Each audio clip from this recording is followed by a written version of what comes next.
Are we good? Maybe? My camera's messed up, but ignore that. Why is everything breaking today? This is new. I think was it because of Halfway with Alex or because of Steam VR? What's causing all this everything to break? Let me get my camera back up and running. Like everything is just being weird with my computer and I don't know. Welcome back again. Yeah, I don't know what's going on.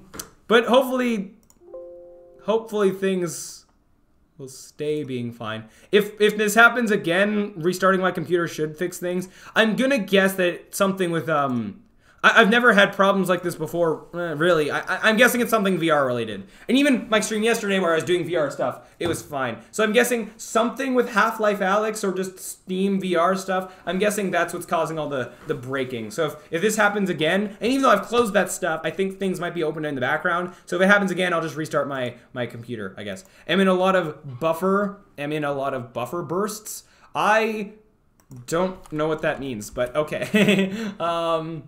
Okay, let's...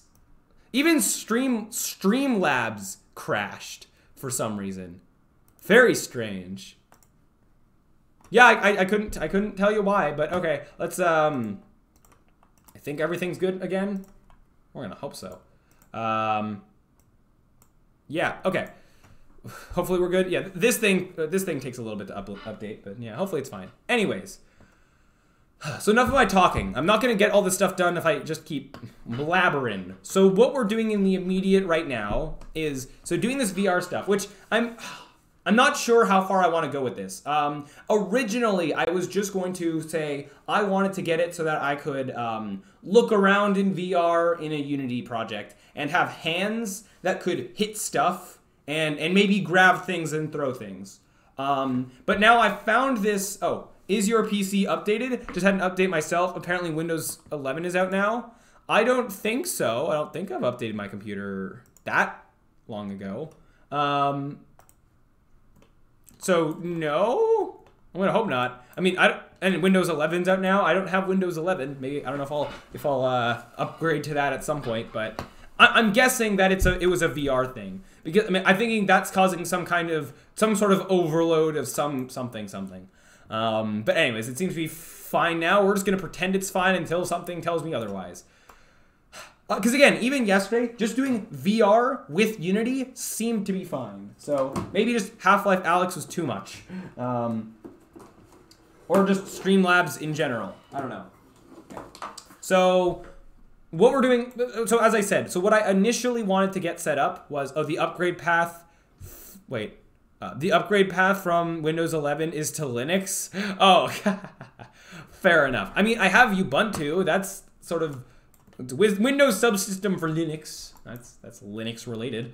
Anyway, so let's get to doing things. So as I said, initially I wanted to just get looking, grabbing, and throwing, working in VR. I found this example project that has all that stuff working, but I would like to understand more of how this works or how it's doing some of these things, and sort of I basically want to split up some of the stuff that we're going to actually be using for our project and some of the rest of this escape room thing, if that makes sense, because it will be hard to sort of modify this. Yeah, so okay, so what am I starting with? So first I'm going to start with I don't know. I should have planned this more. Let me go. Oh, there's even other. Also, there's just a ton of things here I don't understand, so that I have to sort of figure out how things work. So I sort of want to put both of these in their own. Okay, let me just go. For now, I'm just going to call a folder my stuff. I'll make this sound more professional later on. Not my stuff. This is, if anything, more temporary. So for now, I want to basically place both of these in here. And I guess, okay, my stuff doesn't really make sense, but more so stuff I'm extracting that I'm then learning how things work, if that makes sense. So first order of business. So the actual scene. This has two scenes in here. This escape room, what you're looking at right now, and it has prototype scene, this guy. Now what's weird is decently weird is that these two scenes seem to use slightly different rigs. This one has one where you have like these holographic blue hands. Here, I can show this in the scene view without actually putting on my headset. Hopefully. Yeah. See this? This has these holographic blue hands, where in this scene, it has more custom hands. I mean, I imagine the programming behind it's the same, but still is a difference. Which shows that there's maybe two different prefabs being used or something. Where's, okay, they're probably in the floor. Yeah, they're in the floor. Here, let me just pick these up. Do you detect that these exist? Man, I have to put this on for like a second. Detect that this exists, please. Ah. In a moment, it's loading up something. I'm seeing a loading screen. Ah, I'm seeing... Maybe? I just want this to open. Please? Please? Maybe? No? Okay. Fair enough. Yeah, something's definitely going weird with Oculus and all that. Let me try... Here's what I'm going to try. I'm going to close Oculus and reopen it, maybe. I don't know if that's any likelihood of fixing anything. Oh. I didn't reopen you. I just closed you. Did you just automatically reopen? Do you do that?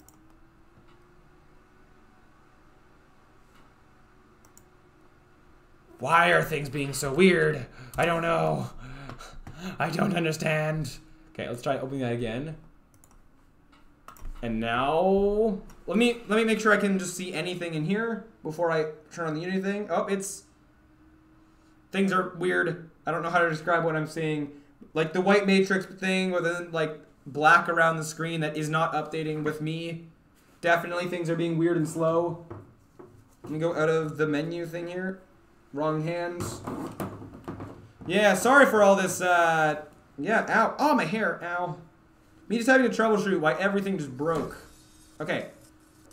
Okay, now this is working again. Okay. Just took some time. Now let me open this again. Or go into the thing and see if it's working now. Ah, okay, I can see. I'm in the desk, but that's okay. I just wanted to do this enough so I can see the hands in the scene view. So you guys can see the hands in the scene view. So these are the hands, which the fact that they're different, like it might just be a model change, but there is some difference between these hands and the hands in that other prototype scene. That's the point I was trying to make. Yeah. If you're not familiar with this project, when I was going through it yesterday, it's just like an escape room thing. You grab the key, put it in here, then you teleport around, and you just have to just like interact with different things around the room. Hold on. Yeah. Okay.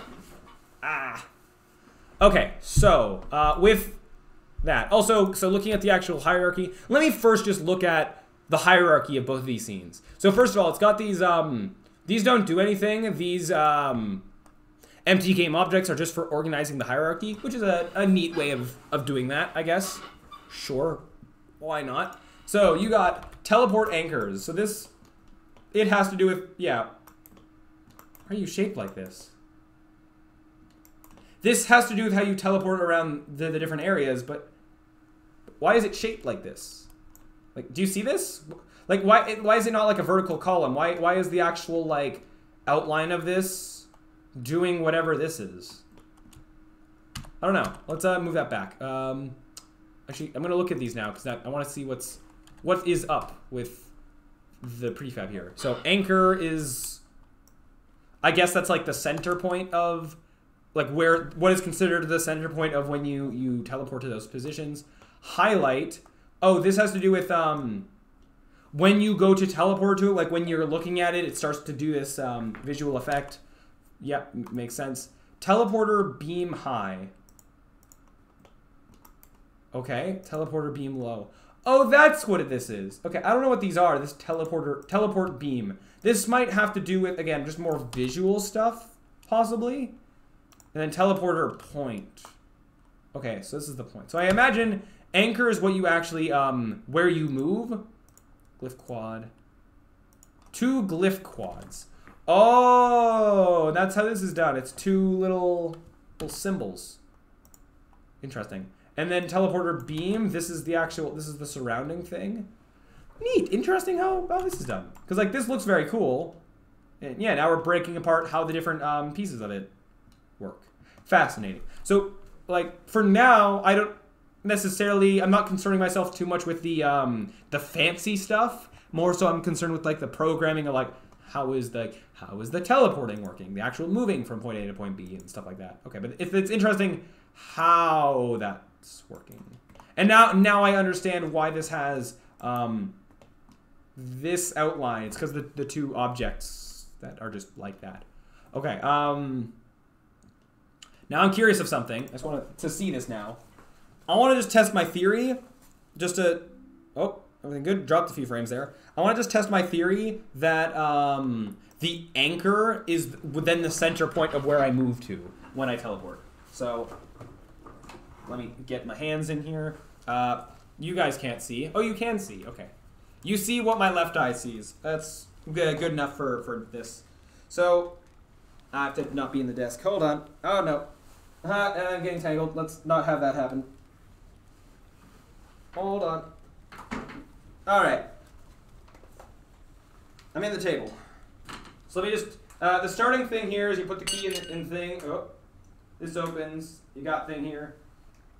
This unlocks the ability to teleport, I believe. I can open these. Interesting. I like the other ones. Okay. So now, teleporting.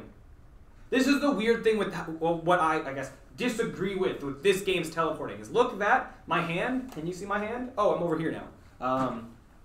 My hand here, look how far I have to lean down to aim.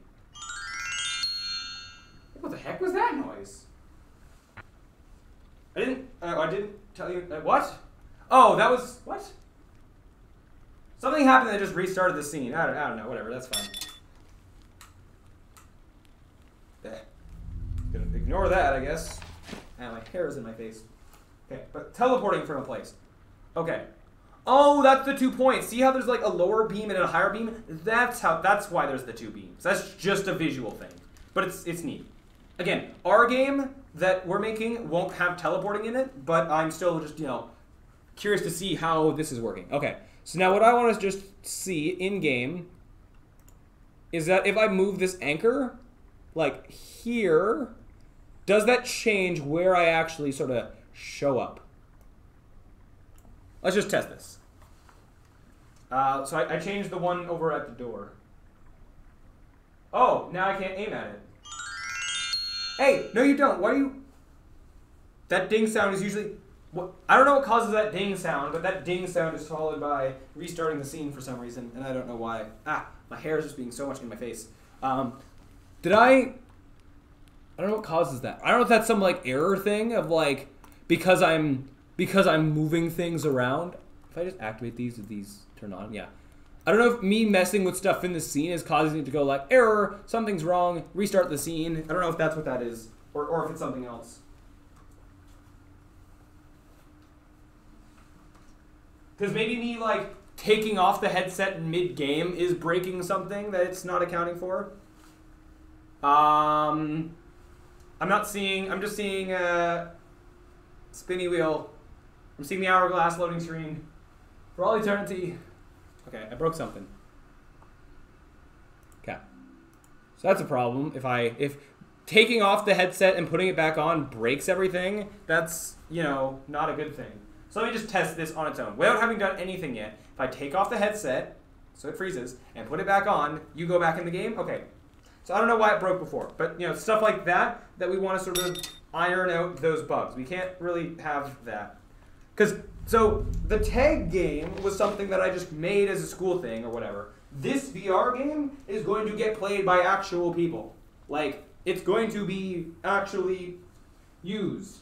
And people are going to play it that are not me. So this has to actually be good in terms of polish and doesn't break all the time. So there's a higher bar to uphold with this. With the tag game, I was able to be like, it's fine. The outline looks weird. The pathfinding doesn't work half the time. Whatever. It's fine. It was a learning experience. This has to actually be like it's a legitimate product game thing, right? So that's something. Okay, so now let me try. Maybe if I do it without having taken off the headset. Oh,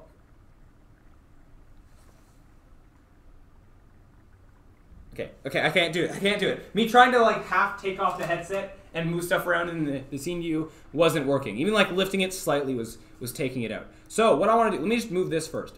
If I just move the point and then go back into here, I want to see if does this work. Or maybe it's something where like, oh, does this have to be on game for it to work?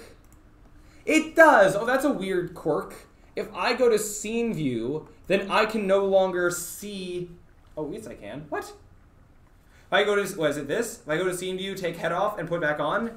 Ah, I found a weird thing that breaks it. This probably wouldn't happen in a build, but if I go to the scene view, so the game view isn't being shown, and then I take off the headset and put it back on, I'm now seeing the hourglass of loading forever. So that's neat. I mean, good that I have a way of fixing that consistently now. But that, in theory, shouldn't happen in a build, so that shouldn't be something I have to worry about. No, you don't! You little... Don't restart the scene. How...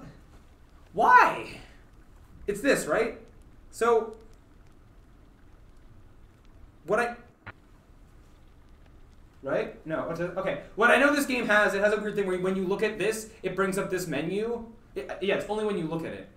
And that has a reset button. I thought maybe that this was what was breaking some things. But no, apparently not.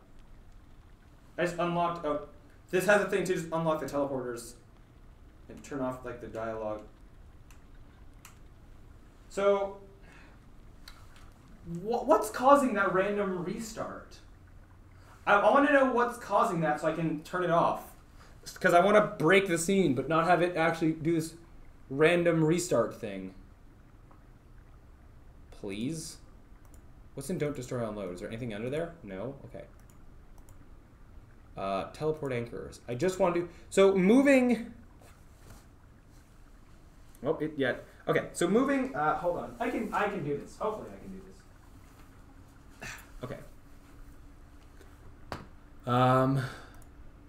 I'm just trying to finagle this. So moving this was fine. Like, moving this changed... like, that seemed to work fine in like, the second I was able to test it. Moving the anchor... Maybe I just don't move it so far away this time. Let's see what happens there. Because my theory is that this anchor is the center point of where I spawn, or something like that. And I want to test this out. I want to confirm this. So please don't do the ding. Right? We're good? Okay. Okay. It's going to take one hand. Because I don't know if it's something with the two hands being close together, or... no, I'll take the other hand. Okay. There, I was right. Okay, finally. That took too long to test, but I just wanted to confirm that. So that anchor game object is when I teleport to this, it's where where my center point becomes. Okay, that was useful information. Jeez. Okay. Another thing I noticed. So, okay, I don't know if I should be delving into the teleport points too much because I'm not actually using them with our game, but it was just was one thing I just wanted to experiment with because I guess I'm sort of going top down. So now I understand a bit more about how the teleport anchors work. This anchor is where you actually show up. The whole thing, if I move it around, it moves the whole thing. So I mean, it makes sense that the anchor is kind of supposed to be at the center. I just want to, and then all this stuff is for all the visual stuff. So I understand now how the teleport anchors work. Okay, next thing. So, VR management. That's what this section is called. So, XR interaction manager. So, does this have to do with, let me open up this code. My guess is that this has to do with the actual interacting with game objects. I'm also getting warnings from time to time in the scene. Ideally, I can clean those up in a way where I don't get any warnings or errors. That would be something I'd like to do because, I don't want Unity to crash when, well, warnings don't crash Unity, but in a build, but errors I think do. I think well, it depends on what the error is probably. All right, okay, I have to wait for Visual Studios to open. This XR interaction manager, I have to see how much that's controlling. It could be just like grabbing and dropping of things, or it could be interaction. It could be like anything to do with how the VR stuff interacts with non-VR stuff. Maybe. I don't know. Only way to know is by looking at this. Because I don't even know if this is going to be like a super long script or if it'll be really short. Come on. Just gotta wait for this to open. Anytime you go to open Visual Studio for the first time on in a Unity thing, it takes a while. Then after that, then it opens up pretty quickly. So just gotta wait for that to do while I randomly mess with the Rubik's Cube. You good? Maybe. Sometimes I have to like do this twice. It's weird, and then it finally opens after like Visual Studios itself is open. Come on. Any day now would be good.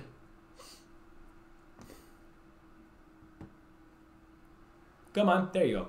Okay, interesting. So you got Unity.profiling. Interesting that that's being used. That usually has to do with the profiler, maybe. I don't know if that concerns itself with like build stuff. If AR foundation present. Hold on, wait. Oh, let me double check something real quick. This is saved where I think it is, right? Let me do something real quick. This whole project is in the right folders that I think it is, right? Yeah. Whoa, wait. What happened there? Oh, no. Oh, never mind. That's fine. Okay. So, code. So summary, I could read through more of this later. Interesting how that is. So XR interaction manager, that's just things for the VR stuff. Oh, you're long. Oh. When I say I want to learn how this works, it doesn't necessarily mean I'm going to dig through every line of all of this code. Just to kind of, I more so wanted to, and I don't have to understand all of this today. I just wanted like just to learn a little bit more about certain parts of how this works, even if it's in a very general fashion. So you have late update and fixed update and an update. What? Okay. So here, let me maybe look through the summary here. Acts as an intermediary between interactors and interactables. Oh, interesting. So are the hands interactors and then objects you can pick up are interactables? It is possible to have multiple interaction managers, each with their own valid set of interactors and interactables. Upon being enabled, both things register themselves with a valid interaction manager if a specific one has not already been assigned to the inspector. The loaded scenes must have at least one interaction manager for interactors to be able to communicate. Many of the methods of the abstract classes of the oh, this isn't a namespace. I didn't even realize that. Neat. That's more so for package things. I don't need namespace stuff with my stuff unless I'm doing packaged things, I think. Oh, weird. I noticed that this looks like it says it's not being used. Or, I mean, AR foundation present. I don't know what that means. A lot of this I'm not going to touch for now. Yeah. So, designed to be internal such that they can be called by this interaction manager rather than being called directly in order to maintain consistency between both targets of an interaction event. Okay. So, more so, my main way of testing things is like, if I turn this off, what happens? So if I turn you off, I'm going to try both of you. You know, I know I don't have to turn off both, but I am going to anyway. What happens? First of all, does the scene still work? My guess of what's going to happen is my headset and all that is still going to work, that I can look around, but I just now can't touch anything. But I don't know if that means if I can't hit things with an open hand, or if that just means that I can't pick up things or teleport. I imagine I can't teleport now. Let's test. Again, this is a learning experience. Okay, so I can still move around my own VR hands. I can turn, because I think that was localization system. But now I'm pretty sure I can no longer pick up things. Okay, good to know. Do my hands just go through everything? They do. Interesting. So my hands now don't even, they can't even like smack stuff. Although, what? What? Wait, what? I can't pick up the key, but I can pick up the book. Also, I want to know, and I can still do this thing. Hold on, wait. What? What? Can I teleport still? I can. What? Okay. Not as much disabled as I thought. Here, let me not hit my monitors. Ah! Hold on, cords are caught, it's fine. I just want to grab, can I grab the pumpkin? Okay. I can still grab this. What? What's the logic here? What's the logic between what I can and can't interact with? Weird.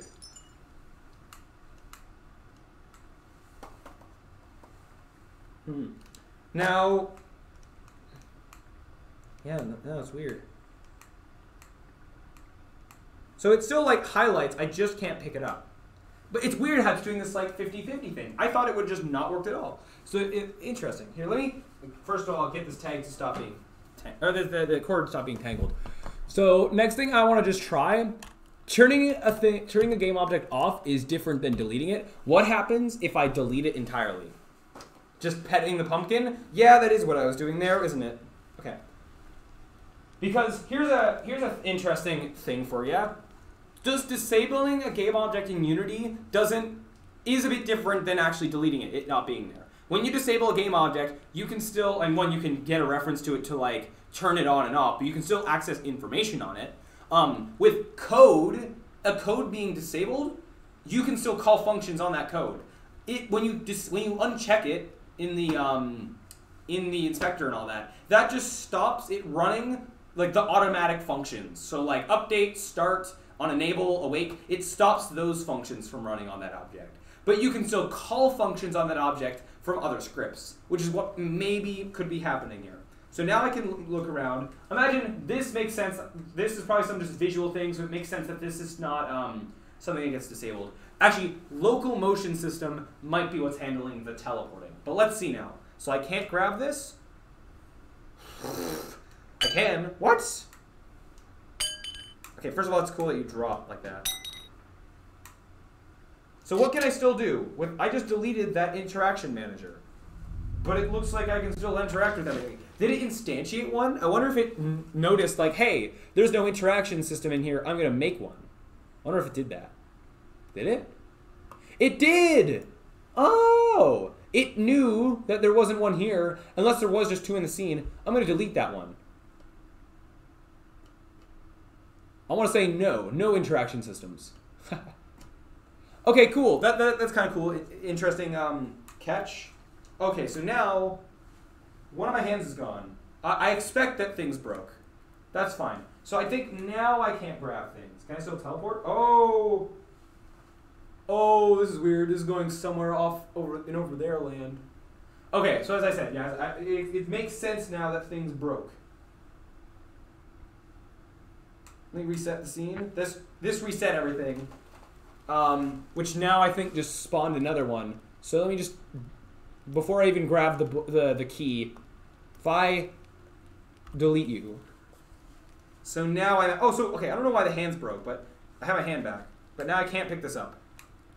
Okay, that makes more sense. That makes more sense. Interesting. Okay. What I want, though, for my game, like, I want to be able to smack stuff with an open hand and have it still move. That's one thing that this doesn't have, or I don't think the scene has. It might be as easy as putting rigid bodies and, like, colliders and all those objects, and then it might just work. But, yeah, okay. I'm going to bring that back.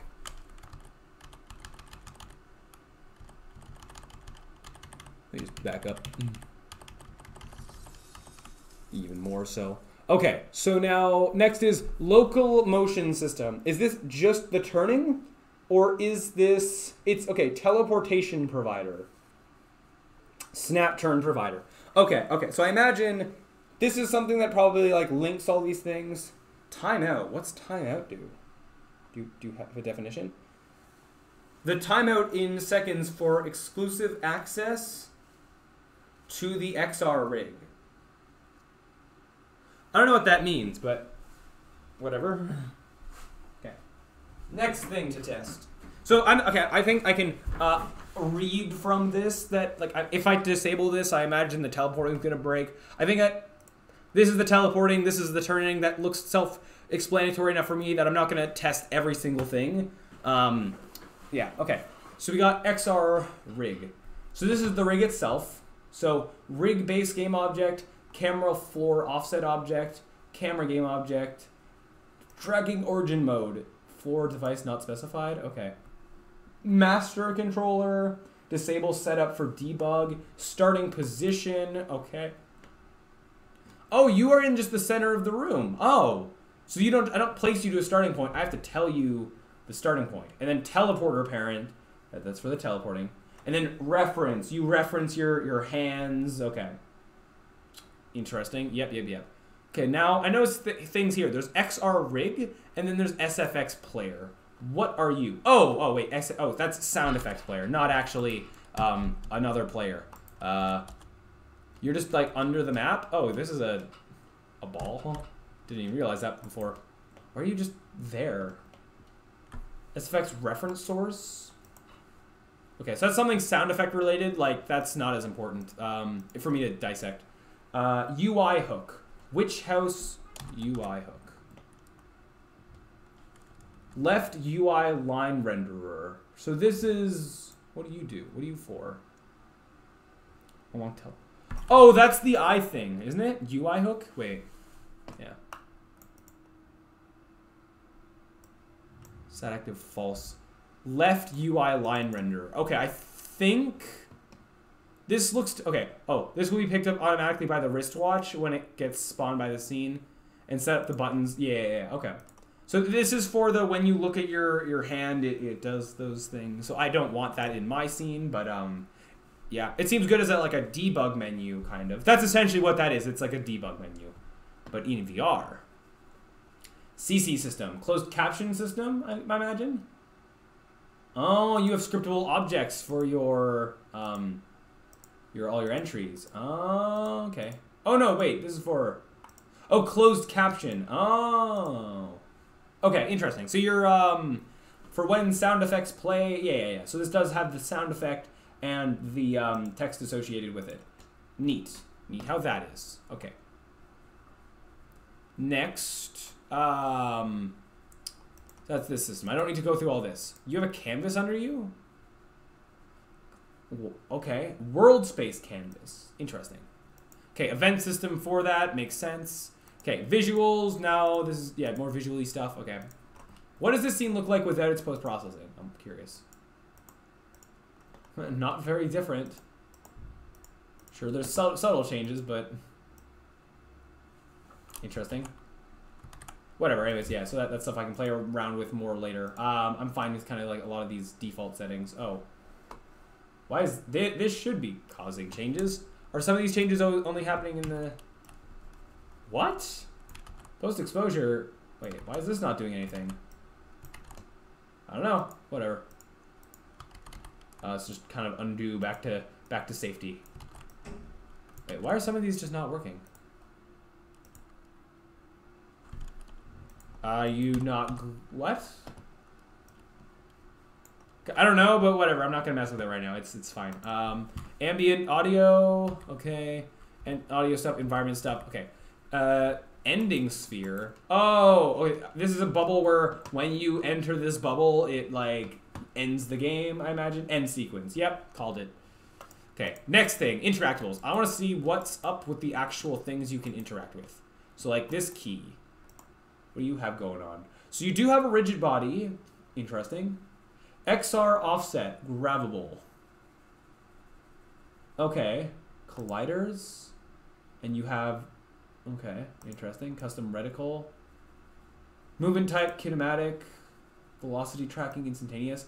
Okay. There's a lot of stuff here. Interesting. Socket target. Oh, that's how the drawer itself works. Okay. Interesting. Respawnable object. What do? Do you just, if this falls off the map, respawn it? How do you test for this? This will save the starting position and rotation of the object, and will move it back there when respawn is called. Useful for objects that should never get destroyed when thrown in fire or the cauldron, like the ingredients. Okay. So other things, okay. So other things call the respawn method. I imagine that, like, oh, if this falls out of the map, it would just be like, when the Y position equals negative something, then respawn it. Okay, makes sense. Selection outline, okay, that's a thing, cool. Contact sound player, so that's like when the player touches it. Or like, yeah, it playing sound effects at for certain reasons.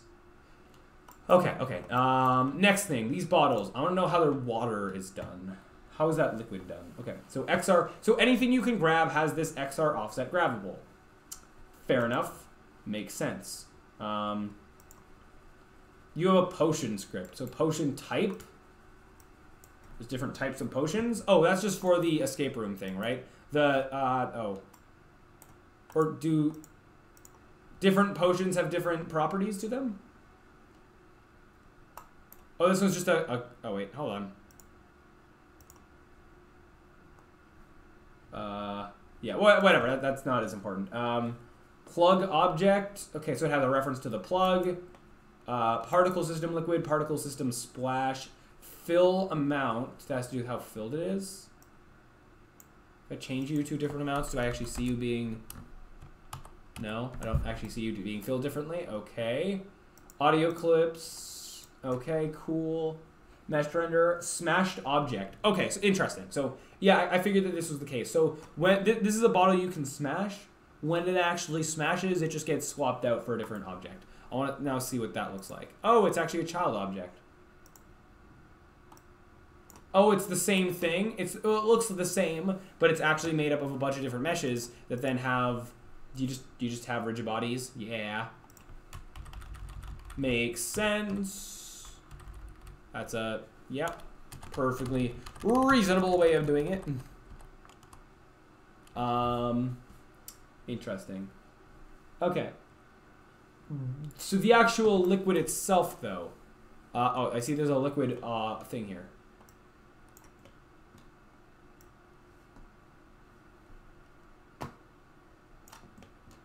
Okay, how do you work? Here, let me test something real quick. Put that back in there. Let me look at the one that's like partially filled. Liquid. So this is the liquid. When I turn you, do you actually like... Okay, so interesting. Okay, okay. Oh, that's clever! I get how that's working.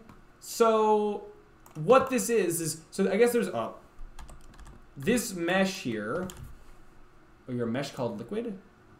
Yeah. So it's a mesh that defines the whole shape of the bottle, but then it's just being told to only... So ignoring the waviness of it, just in terms of a base level amount that is filled, it's doing something where it's like, if this vertex, or if this like bit of the geometry is below a certain Y threshold, just don't render it, otherwise do. That's getting the actual color amount, and that's how it's working based on the rotation. Because see how this is doing? Yeah, interesting.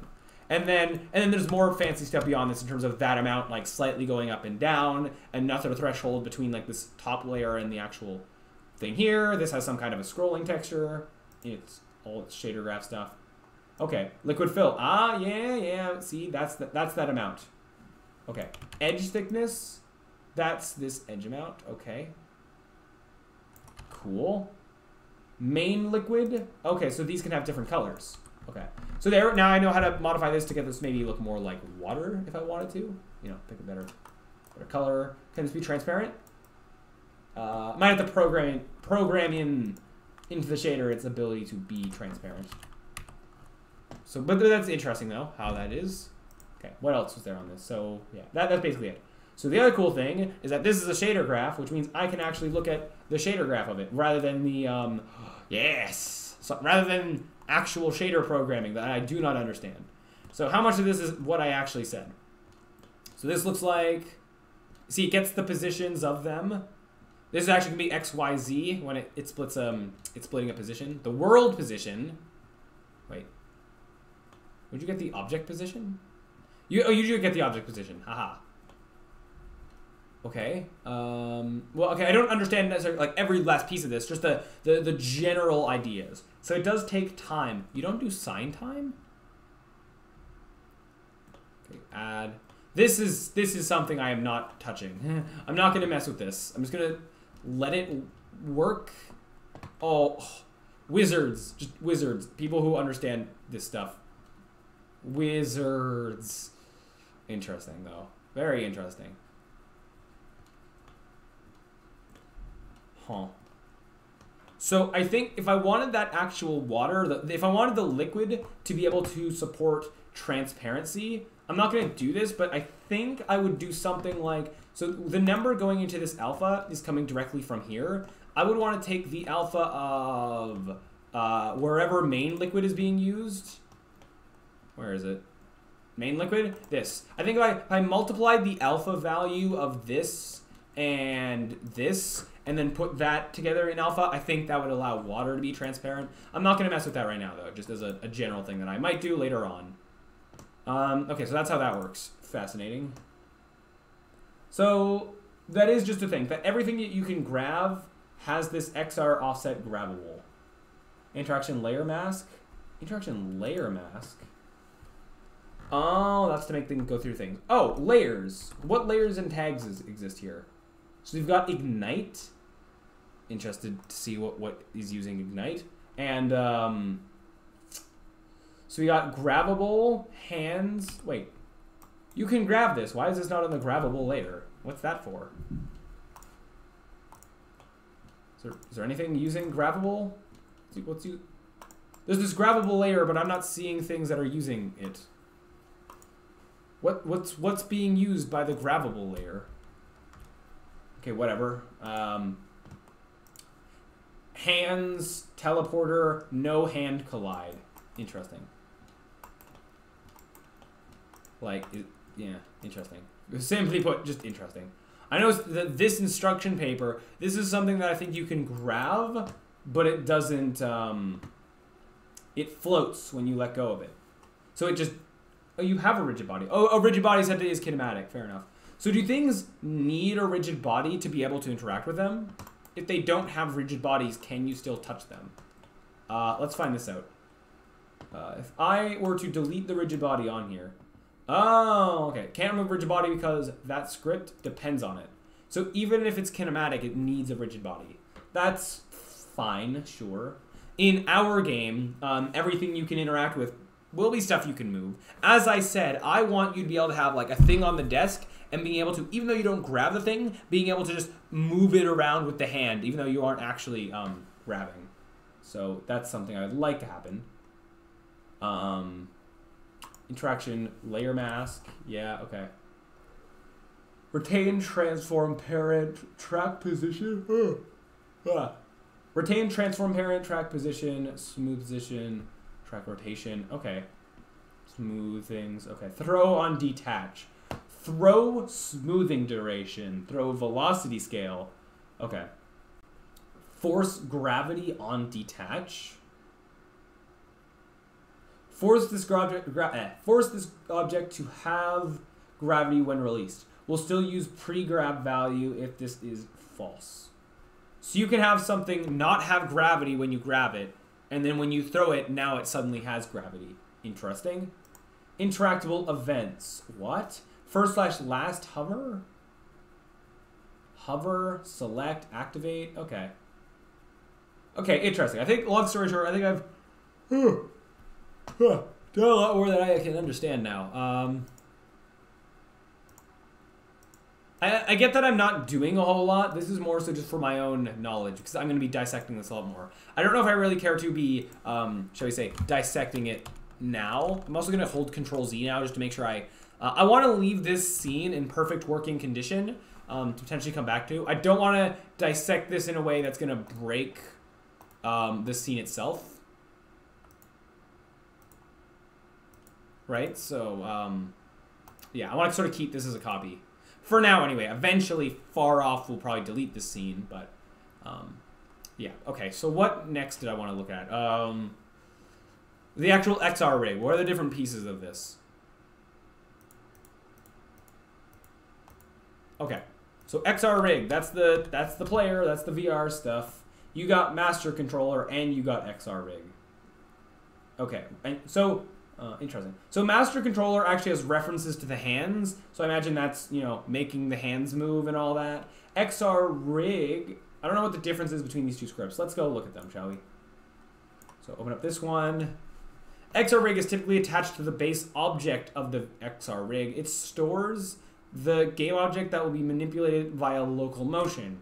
It is also used for offsetting the camera. Okay. Set switch tracking origin mode to use when initializing the input device. Blah, blah, blah. Oh, wait, hold on. Let me back up. I saw more text to potentially read. When changing this value after setup, the tracking origin mode will not be changed. Okay, so to use Sets the origin mode to device. Input devices will be tracked relative to the first known location. Represents a device relative tracking origin. A device relative tracking origin defines a local origin at the position of the device in space at some previous point in time, usually at a recenter event, power on or AR/VR session start. Pose data provided by the device will be in this space relative to the local origin. This means that poses returned in this mode will not include the user height for VR or the device height for AR. And any camera tracking from the XR device will need to be manually offset. Okay. Sets the relative to the floor. Represents the tracking origin whereby that's the floor and other surface or determined by the XR device. Will include height. Okay, so we want it. Okay. So I'd set it to device if I wanted to like manually set the height of the person. So it's like whether they're sitting in a chair or like standing up, somehow just have this headset be at the same relative height, or floor if I want the floor to matter here. I guess I'm gonna leave this based on floor for now. Default camera Y offset. It knows to be this exact value. Interesting. I wonder where this comes from. It's kind of neat. The rig. Interesting. Okay. Fascinating. What I want to see though, real quick, is that did this know to? So I set this to device. Do you know that? Never mind. Camera Y offset. Interesting though. Interesting. Okay. So that's that. Then master controller. I imagine this is doing a lot of the work. Oh. Funnily enough, this is long. I expected this script to be longer, but that's just me. Even this one's longer. Oh, interesting. Okay. So this one's controlling the camera. This one's controlling the hands and then the moving. Master script that will handle reading some input on the controller and trigger special events like teleport or activating the magic tractor beam. Okay. Oh wait, does this not actually deal with moving the hands then? Oh. Huh. Register devices. Here, okay, let me just test this. If I turn this off, is that just dealing with the hands in regard to teleporting? Like, or so does XRRig actually do the moving of the hands? Let's test this out. Do I have hands? Oh, I do have VR hands. Okay. I just can't teleport now. Oh, I'm not even in the room anymore. Or I'm in the center of the room. Okay.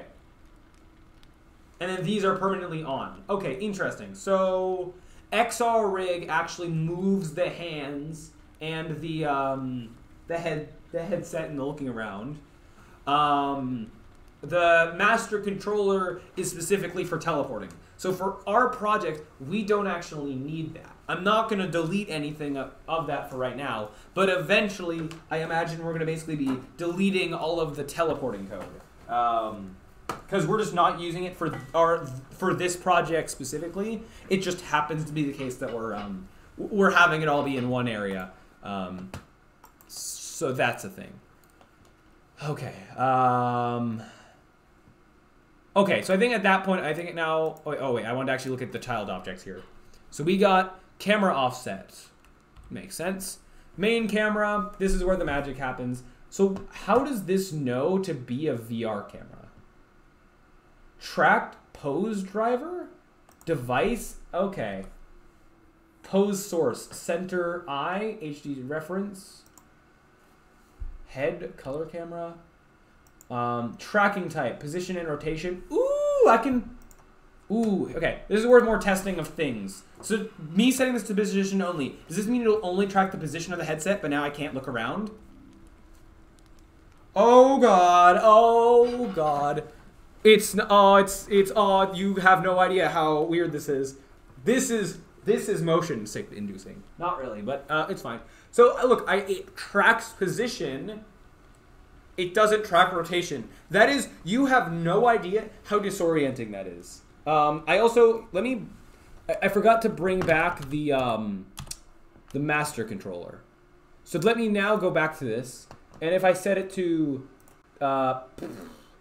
rotation only, now I think I can look around, but I can't move, which is another interesting thing. Oh, or okay, it didn't even move me up. But okay, so yeah, I can look around, but I can't move. This is This is less. This isn't as bad, but it's still pretty bad for the move. I'm curious now. With do the hands? Where do the hands go? Are they going to be relative to me, or are they going to be floating up in the sky now? They're up there. Okay, so they're up where it thinks where my head should be if it was tracking position. Hey, hello up there. Okay, fascinating. Fascinating. Let's undo that now. Update type. Update and before render. Okay, then use relative transform, use pose provider. Interesting. Okay, I think I'm fine with this. Pose source. Okay, I think I get how that's working. Okay, yeah. All right, next thing. Onto the hands. Because, well, one thing that this doesn't seem to have is that, so there's some things in the scene with rigid bodies, yet the hands can't actually smack them. As I said, that's something I'd like to have, is that you can smack something and the hands will move them. So this has XR controller, device-based. Tracking, update for, enable input tracking, input, enable actions. So is input tracking pose, the current tracking pose input of the controller device will be read in frames. So we'll read each frame.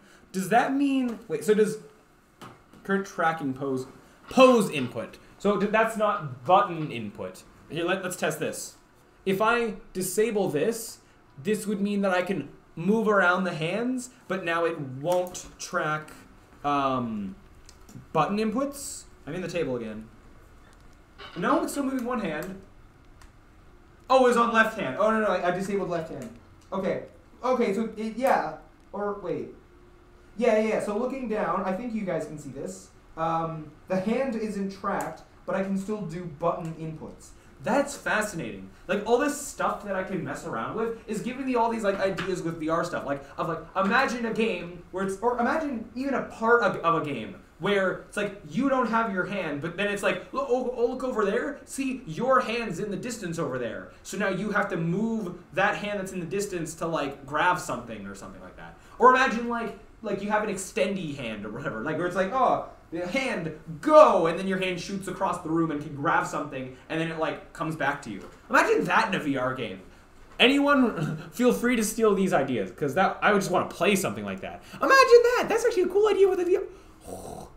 Imagine that. Ooh, like, I'm getting ideas. Just imagine having this extended hand in VR where you can just be like, blah, and the hand, like, reaches out and grabs something and then you bring it back to you. Imagine the applications of that. Both in, like, I don't even know. You could have, like, a fighting game where you, like, ARMS or whatever. I've never played it. I'm just aware that it exists where you have extendy hands like that. Where you just punch someone that's half a room away. Or just like, hey, look, there's a key up there. Yoink. Now, you could either have the hand, it extends in a straight line, or it's like you do this, and the hand actually, like, it, like, launches in, like, an arc and grabs the thing and comes back to you, or something like that. That'd be, ideas, man. Oh, I could totally imagine a cool, like, maybe like a puzzle game, or like an adventure-y game, or like, oh, it'd be cool. Imagine, like, you're doing, like, a Spider-Man thing, where it's like you reach out your arms really far, almost like casting a web, but not really. But, like, the hand almost acts as, like, you grab a thing and you whoosh, whoosh. That would be cool. That'd be very, very cool. Okay, let's play it out. What other options do we got here? So let me go out of this. Enable input tracking, cool. Enable input actions. Okay, so that's, okay, I'm not going to test this. I'm just going to assume that that's enabling, disabling the actual, like, buttons and all that, right? So controller mode, left hand, controller mode. Oh, so that's just to say that, like, this controller is tracking the left hand, right? Where if I did this to right hand, it's now going to have, my left hand won't work. I won't have left hand, I'll have two right hands. Or left controller, oh, actually I don't even know. I don't know what this is gonna do, let's find out. So now, oh, look at this, I got two right hands in the same place. Yeah, that's kind of what I thought. Okay, controller node, yeah, so set that back to left hand. Select usage, grip, oh. Menu button, I don't even know how, whoa. Yeah, most of this I'm probably just not going to touch. Activate usage, trigger, okay. Rotate object left. Primary access.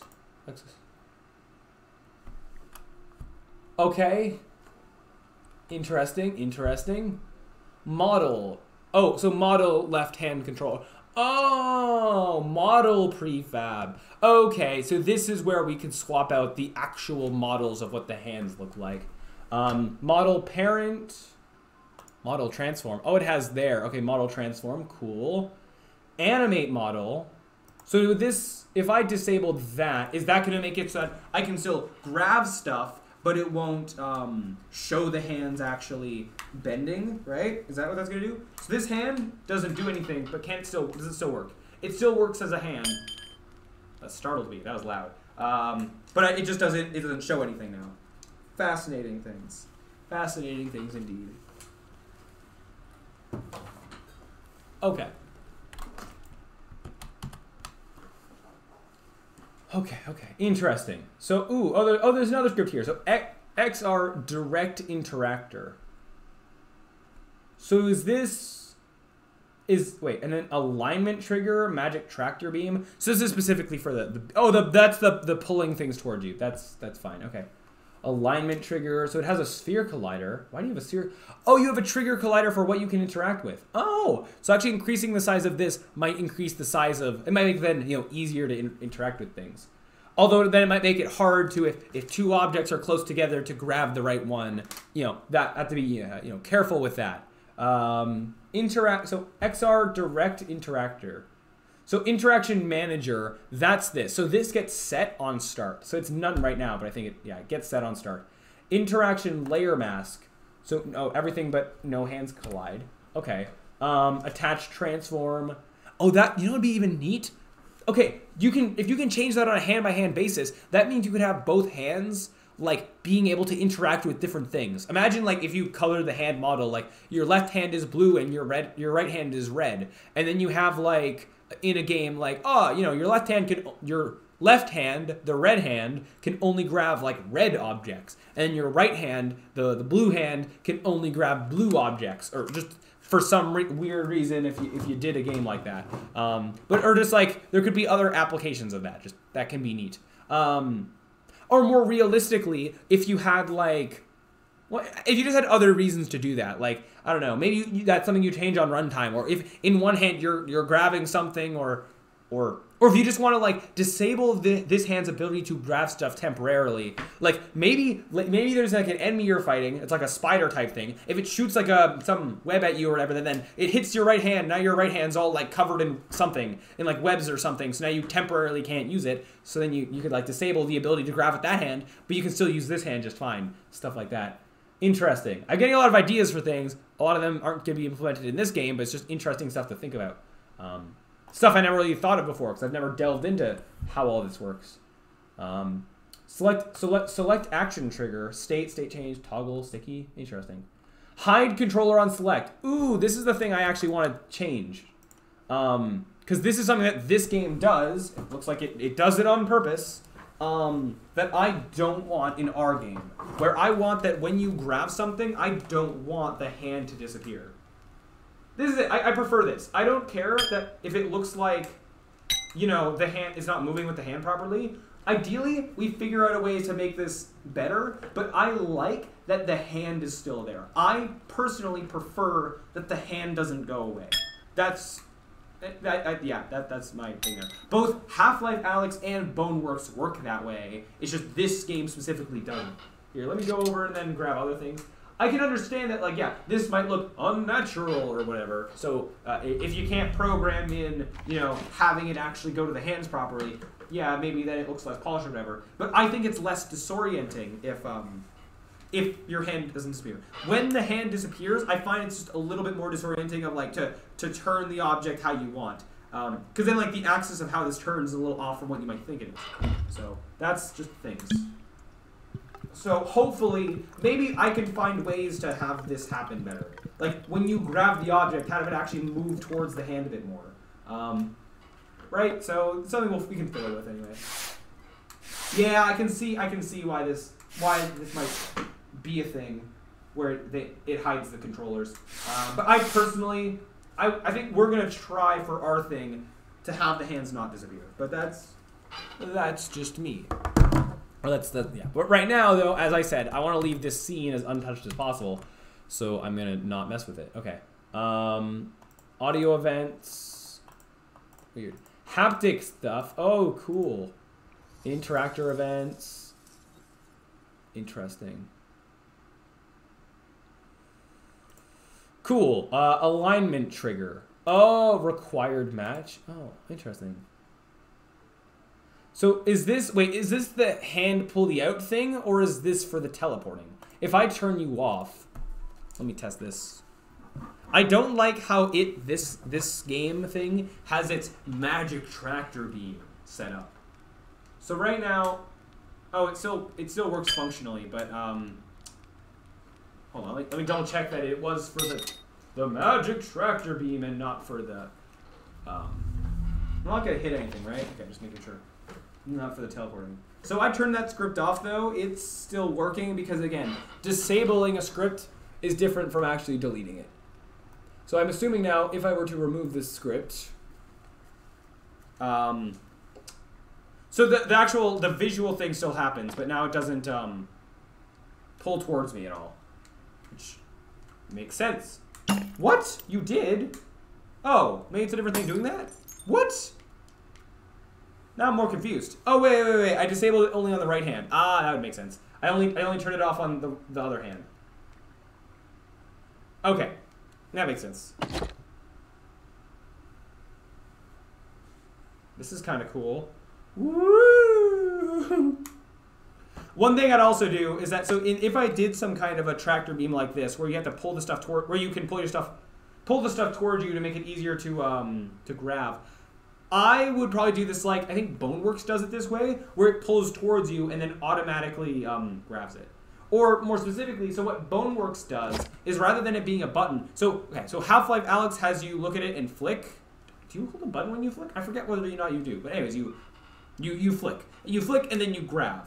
Boneworks has you look at the thing and then it gets a dot on it, showing like this is highlighted even though it's in the distance. And then when you grab it, it tractor beams towards you and then becomes immediately grabbed.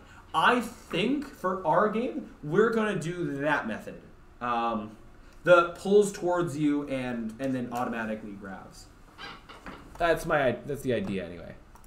What we actually do, like that means we have to actually implement that and code it and all that. We'll see how that goes. Okay. Are we basically at the end of this? I think we're basically at the end of this. So then attach point, I guess that's just like where on the hands things attach to. Okay. Model, that's just the model itself, and then line. This has to do with, it's that line. Okay, that's the tractor beam line. Okay, no. One last thing I wanted to look at for now anyways. I want to look at the model for the hand. I want to know what that looks like. So let me just bring this in here. Oh, okay, fine. I just want to look at what pieces are involved in the model of the hand. So this is the whole hand, as this is. So it has right hand controller, clone. Oh, you have a script called hand prefab. Okay. And then you have a reference to your own animator. Okay.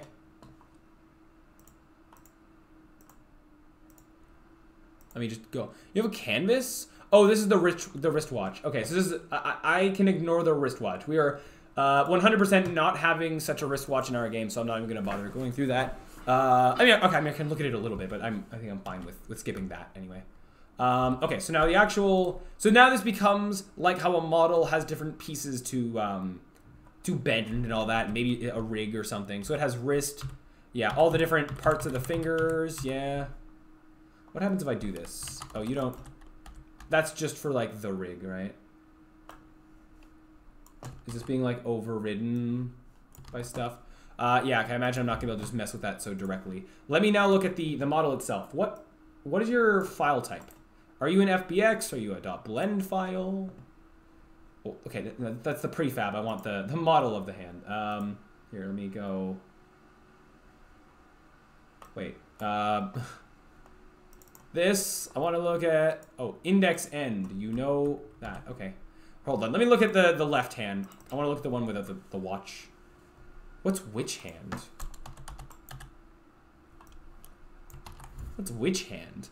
Oh, is that does that have something to do with the when it's holding that like pew thing? What are you? What? Why is this having to do with the textures on the whole hand? What?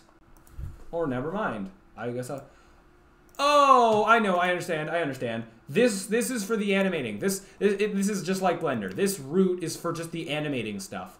It's the rig. This is the actual hand itself. I gotcha. I understand. It's just called the material. Why? That's amazing. That's so funny. Why are you called the instructions? What? Oh, that's so fascinating. Oh, that's cool. Do you see this? All the instructions are on one texture. It's one big texture that then in game, just different things have these different things on it. That's such a neat way to do it. Whoa. So that's like, if I look at any of the things that have those instructions, like this book, it's just a different part of that texture, where if I go to the paper, the instructions, so it has this. Wait, how do you work? How do you know how you do? Advanced, offset. Yeah! Oh, that's so cool. That's so cool. I think that's really cool. I don't care what you guys think. I think that's amazingly cool. Wow. This could be tinted different colors a bit. Wow. Very wow. How does it... Interesting. Yeah, okay. Then its UVs are set up in a way to just be in the right thing that it wants.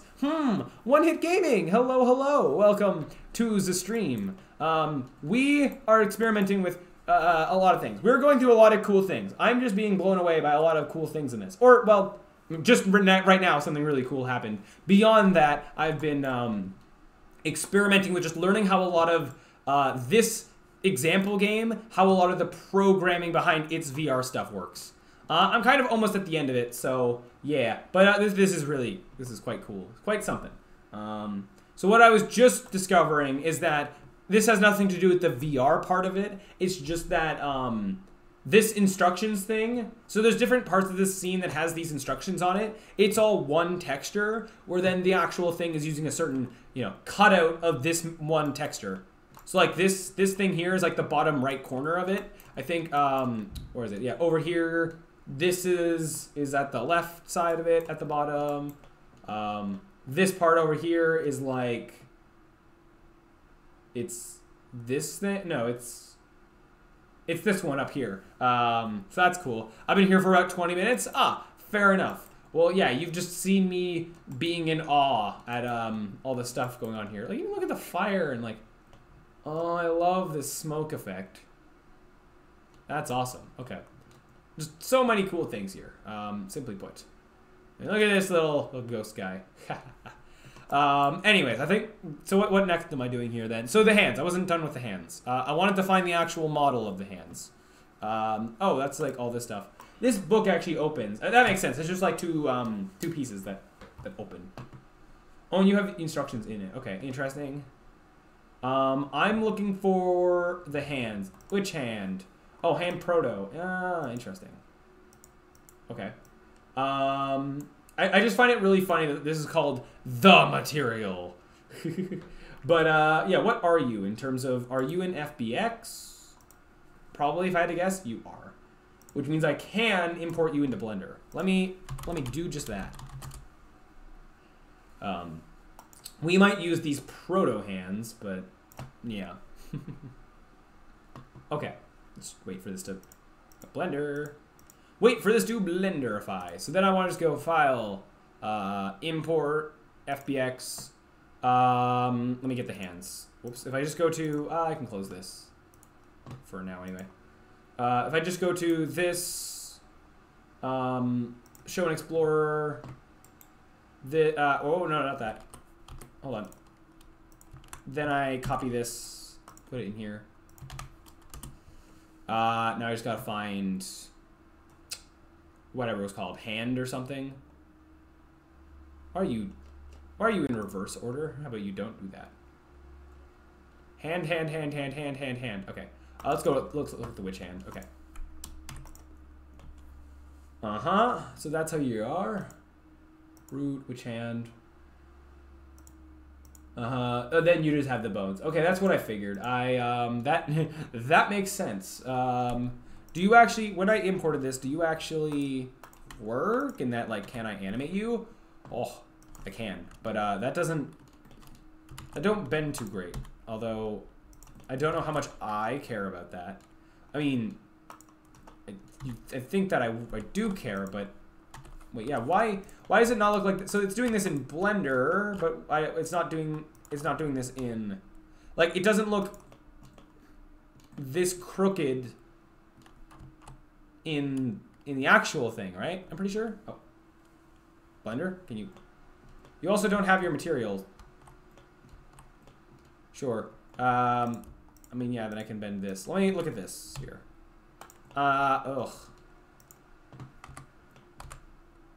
Okay.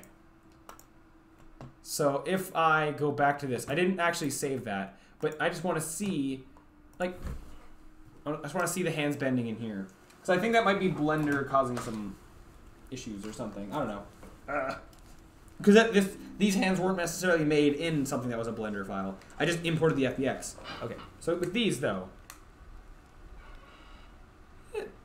it's hard to see, maybe easier to see for you guys, but this hand doesn't look too, yeah, this doesn't look there, like, distorted when it bends. So that's totally just Blender being strange. Hold on, let me bend it kind of the same amount. So if I looked at that, hold on. Okay. If I take this, that's, okay, it's not, I've bent mine more, but, like, this seems to break apart a lot faster, I think. Okay, just interesting to see.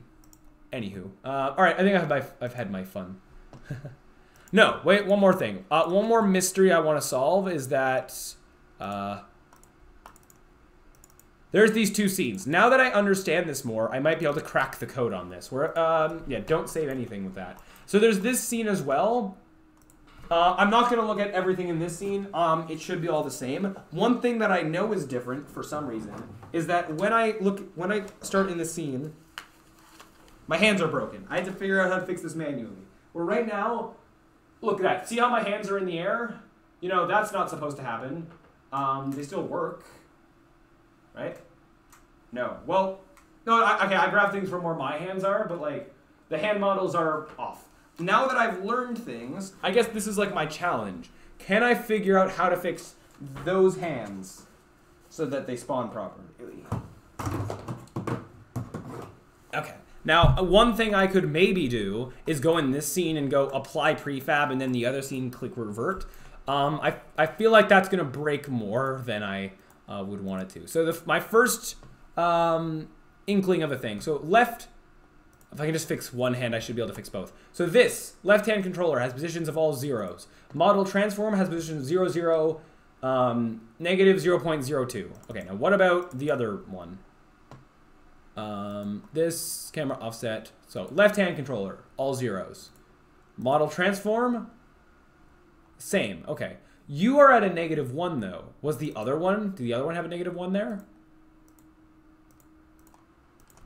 It does. Okay, that makes sense because both hands use the same hand model. One is just mirrored. That makes sense. Okay, so next thing I predict is the problem is the actual prefab that it spawns. So if I go to now to hand proto, yeah, it's this that's in the wrong position. I'm pretty sure.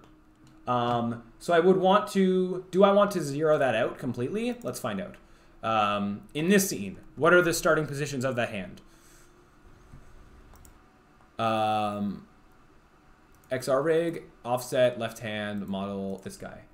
All zeros. Okay, that is the issue. It's just that that doesn't, this needs to spawn that prefab with that all being zeros. So where that prefab comes from is, I think, this. So model prefab, left-hand controller, it goes to here. So this has all zeros. So now, where is the prefab for those other hands? Let's find that, shall we? Scenes. Final. Prototype scene. So I take this and go, yeah. So yeah, this is hand proto. Oh, it's different. So hand proto, you have a different, yeah, you do. Haha, okay. So just zeroing that out should, in theory, fix the hands. Let's see.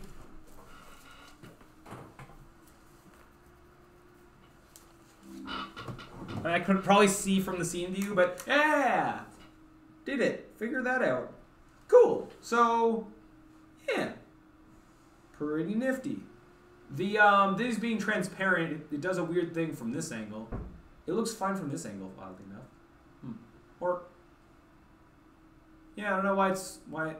Yeah, mainly just where the finger meets the bottom of finger meets like the knuckle, kind of. It just looks a bit strange, but it's fine. Okay, so yeah, that's cool. Okay, did that. I learned things. Okay. Now what I want to do, next project thing with this, is that I want to, now that I've learned how different things of this work, and mainly I've kind of learned some of the difference between those two scenes, I want to make a new scene, not a new scene, I'll duplicate a scene. I want to get a new scene that has the, what I'm going to say is the bare minimum, where I just have, basically see, delete as much as possible to have VR stuff, looking around, you know, and hands and all that, and like a single object that I can pick up and throw. Now, in terms of which scene to copy, would I rather duplicate this scene or the escape room scene? The only difference is probably lighting, but I think I'm gonna duplicate the escape room scene, but I want to have the holographic hands, I think. I just don't, these hands are weird that they have like lines going all through them, but, and ideally, I mean, we might make our own hand model for our thing, maybe, I don't know, we'll see. But yeah, I think I'm going to duplicate this scene as the template, so to speak. So I'm going to duplicate this. I'm going to go into, I had this scene called not my stuff and my stuff. I'll flesh that out more later. So in my stuff, we're now going to have, so scenes, I'm going to put escape room 1 in there. So this is test level, I guess. Go into that scene now. We didn't, you can't have, oh, I don't want to have apostrophes in folder, in names out there either. We didn't make this. And we made this. I just think it'd be funny to rename those. Oh, it's gonna, oh. Moving asset, not my stuff, we didn't make this. Access denied. Fatal error.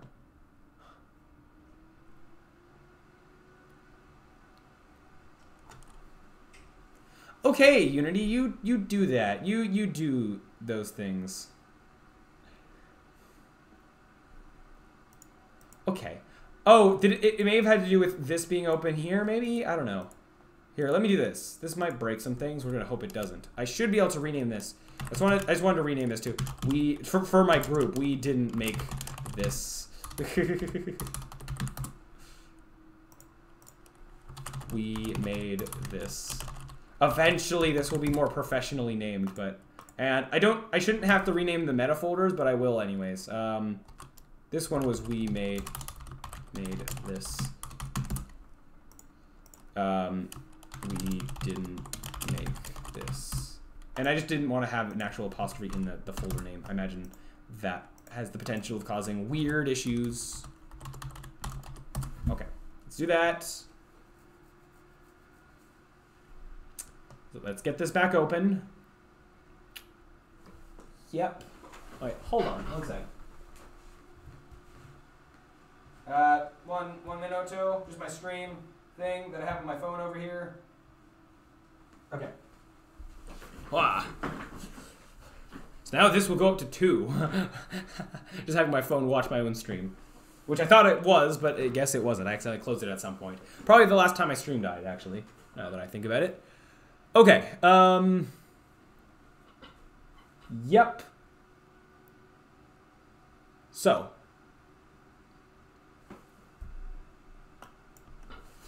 Just having to wait for this. Why are you doing Visual Studio stuff? Oh, probably weird Oculus things. Okay. So this, it now can't find the other thing. Let me just make sure that the other scene works still. Because I don't know if it should. There's no reason why it shouldn't, but, you know, might as well double check. Yeah, just, I see that it runs. That's all good for me. So we didn't make that. So back to, we made this scenes test level. I'm just gonna make the folders that I tend to make with this kind of stuff, where I go scripts, prefabs,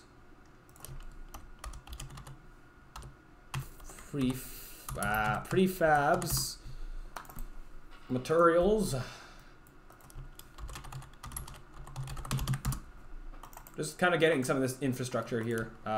Sprites. Are we going to have any sprites in this? I don't know. If we don't, then we delete that. Animations. Usually, I sometimes make these folders as I make these folders as I fill them. But for now, I'm just kind of making all the ones I usually use. Because if this is a group project thing, I just make the infrastructure myself. And then they'll be more likely to utilize it, I guess. To have this organization. Getting the organization there to start, rather than having to, this mess of having to reorganize things later. This will just have this consistent thing, I guess. Okay, what am I doing next? So this scene, this test level. I'm in test level now. So now I basically want to see what can I delete before things break. Well, okay, I'm not deleting everything, but just deleting most things that aren't concerning itself with, as I said, looking around in VR. Hands moving, picking up and being able to throw a single object. So I will keep something from here. So I won't delete all the environment stuff, and then also I won't delete lighting stuff because yeah, then things won't be lit up properly. And then also I want to see if I can turn off teleporting and have things not have everything break. So the first thing I'm going to do is, now that I'm in a new thing, I'm probably going to want to bake the lighting again. So this isn't using the lighting settings from the other scene. It's using newly calculated lighting stuff. Why are you... Okay. Making sure this... So turn off progressive updates. Using settings.lighting. Where is that coming from?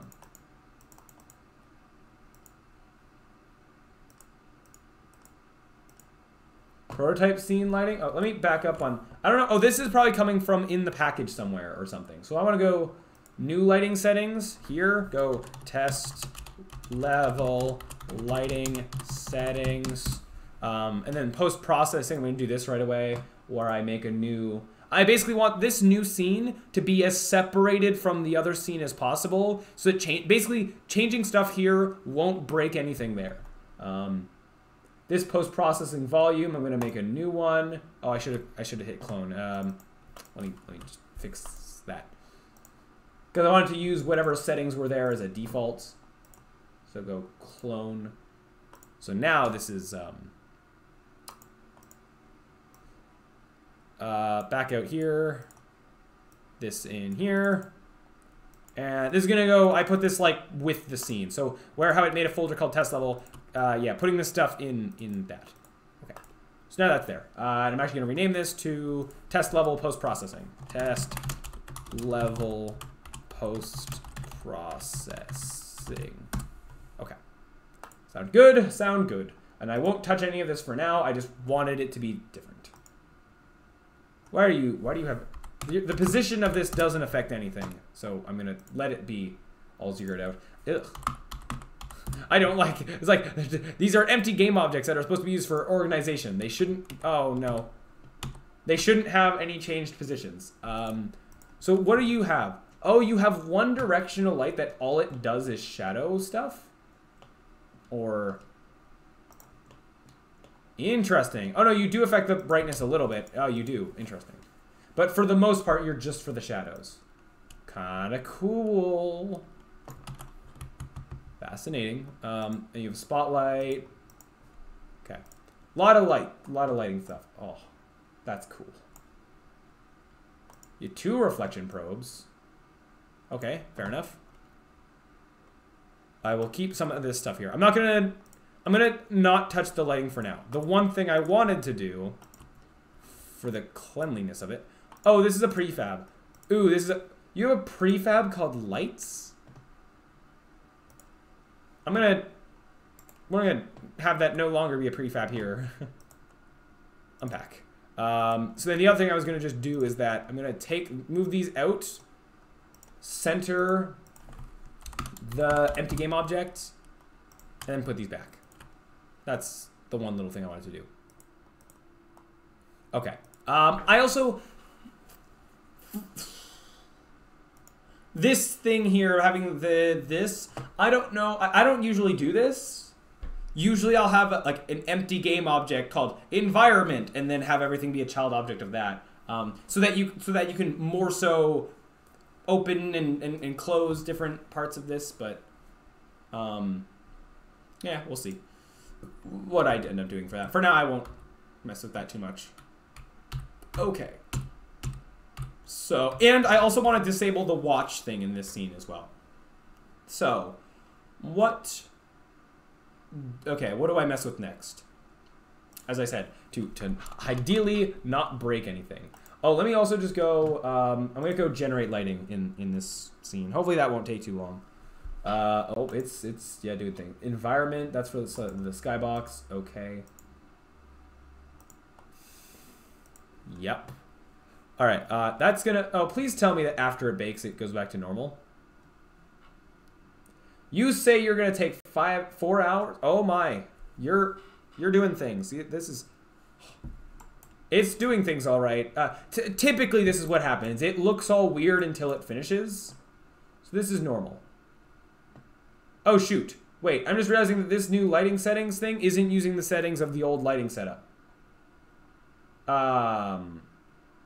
Hopefully that's fine. I'm gonna let this finish, see what it does. What I shouldn't have done, I should have turned off progressive updates. That will that's just a thing that makes it go slightly faster, but oh no, it's using my CPU. What? Way, you're supposed to be using my GPU. How about you just stop that? If it's using my CPU, that's gonna make it affect OBS. If I have it using my GPU, then it won't do that. I don't know if me changing this halfway through affects it at all, or if it continues to go off of the old stuff. I'm just realizing that this looks like a face. That's an eye and that's a mouth. That's funny. I saw the eye before. I just didn't realize that. Even this looks kind of like hat-like. That's cool design. I like that. I'm actually going to force stop this for right now. If I back up, if I Control Z a few times. Let me have this go back to, oh, it was like, oh, why do you not have, it was like settings.lighting. Bring that back. Okay, fine. I'm going to have to go to, I want it to have the same lighting settings as this, to have a good template to sort of go off of. So I want these settings. Okay, fine. I will just copy them manually, where I just do a little something like this. Whoops. Okay. One thing I noticed is this being on baked in direct instead of shadow mask. That seems like something useful. So I'm gonna just take screenshots, put this in Paint, and then use that to sort of copy off of.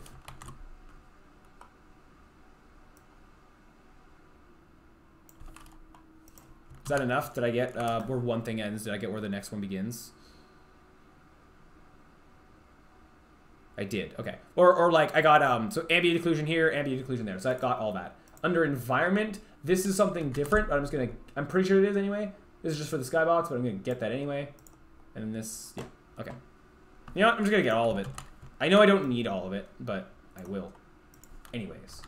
Okay, I 100% know I don't need the lighting data, but I'm doing this anyway because I said I would for whatever reason. Alright, So now, back to the other one. So now what I want to do is have these lighting settings match these. So now what I'm going to do, I mean, I can't like, so if I go to, right now, if I leave this like this, as soon as I click Unity, these are going to go away. So I'm going to put this on my other monitor right now for just a minute. And you saw what I was just, you saw for a moment what I'm doing. Now I'm basically just going to go through and make all the settings match. You have progressive updates on. I'm gonna make the choice to turn progressive updates off because I just know that that's a settings that I know what they do. I can have my own creative judgment on them. 128, 128, 4. Okay, 4. No, I said 4. Yeah, 4 advanced. Open. Oh, see, like this is all this stuff. Like I don't know how all this stuff works, but that's why it's just so nice to just have like here's an example of like settings to settings to follow along with that just have a good chance of working well enough. Okay, why this isn't here an option for me. The next thing is that it has these being different, but I don't have the option to change this. Why? Did I mess up a setting? And because then it says that this should be at 5, whatever this is. It's for ambient occlusion stuff. Is it only when I turn on this? Yeah, that's it. Okay. Lighting resolution 70, padding 2, max light size 240, compressed light maps, yes, ambient occlusion, yes. All right, max distance 0.15, indirect contribution 1.5. Direct contribution 1, directional mode, directional, this, albedo boost 1.5, indirect intensity is 2, parameter settings, high resolution. Yeah, okay. Is that all? Wait, then all, this stuff, was all the same? Yes. Okay, next thing, environment shouldn't have changed. This is a different thing. These are sharing things. Skybox material, yeah. So that would just, if I wanted to give it its own different skybox. All right. Got that. Now we do this. All right, we good? We good. Wait, did this not? Hold on. Why did you not? Hold on, one moment. 1 minute. Okay, we're good. My phone was still not playing my stream. Why it only show one viewer? Because right now you're the only one here, I think. Well, I was watching myself. I try to have it watch myself on my own, on my phone watching my stream, so then it'll be 2, but it wasn't actually watching my stream, so yeah. But yeah, right now you're the only one here wanting hit gaming. That's fine. We peaked up to like 5 or like 7 earlier, but that didn't last. That was around the time when my entire stream thing just broke. Half-Life Alex just crashed my stream, and then yeah, but that's fine. All right, so now we're generating this lighting. Let that happen. While it's okay, I'm actually gonna have to regenerate the lighting after I change stuff around with the scene. Okay, so first thing, I guess I'll just set up. Oh, no. I want to actually, okay, I want to let the baked lighting finish before I start actually changing the scene, because I want to make sure that it's actually working correctly. While that's happening, I can change some other things. So first thing is on the XRRig, I want to change the hands in this scene for the holographic ones. So let's do that. And here, let me, oops. Whoa, don't do that, please. Let me move the inspector down so you can all see it a bit better. Okay, so the part that I need to change here is this. So model prefab, left-hand controller and right-hand controller. I want to change this to, give me options. What? Wait, why are you, what does this mean? What does this do? Hidden number of hidden packages. Click to toggle packages visibility. Okay. No, wait. Where do the holographic hands come from? I want to find the holographic hands. I can't change scenes unless I want, you know, this to actually finish. I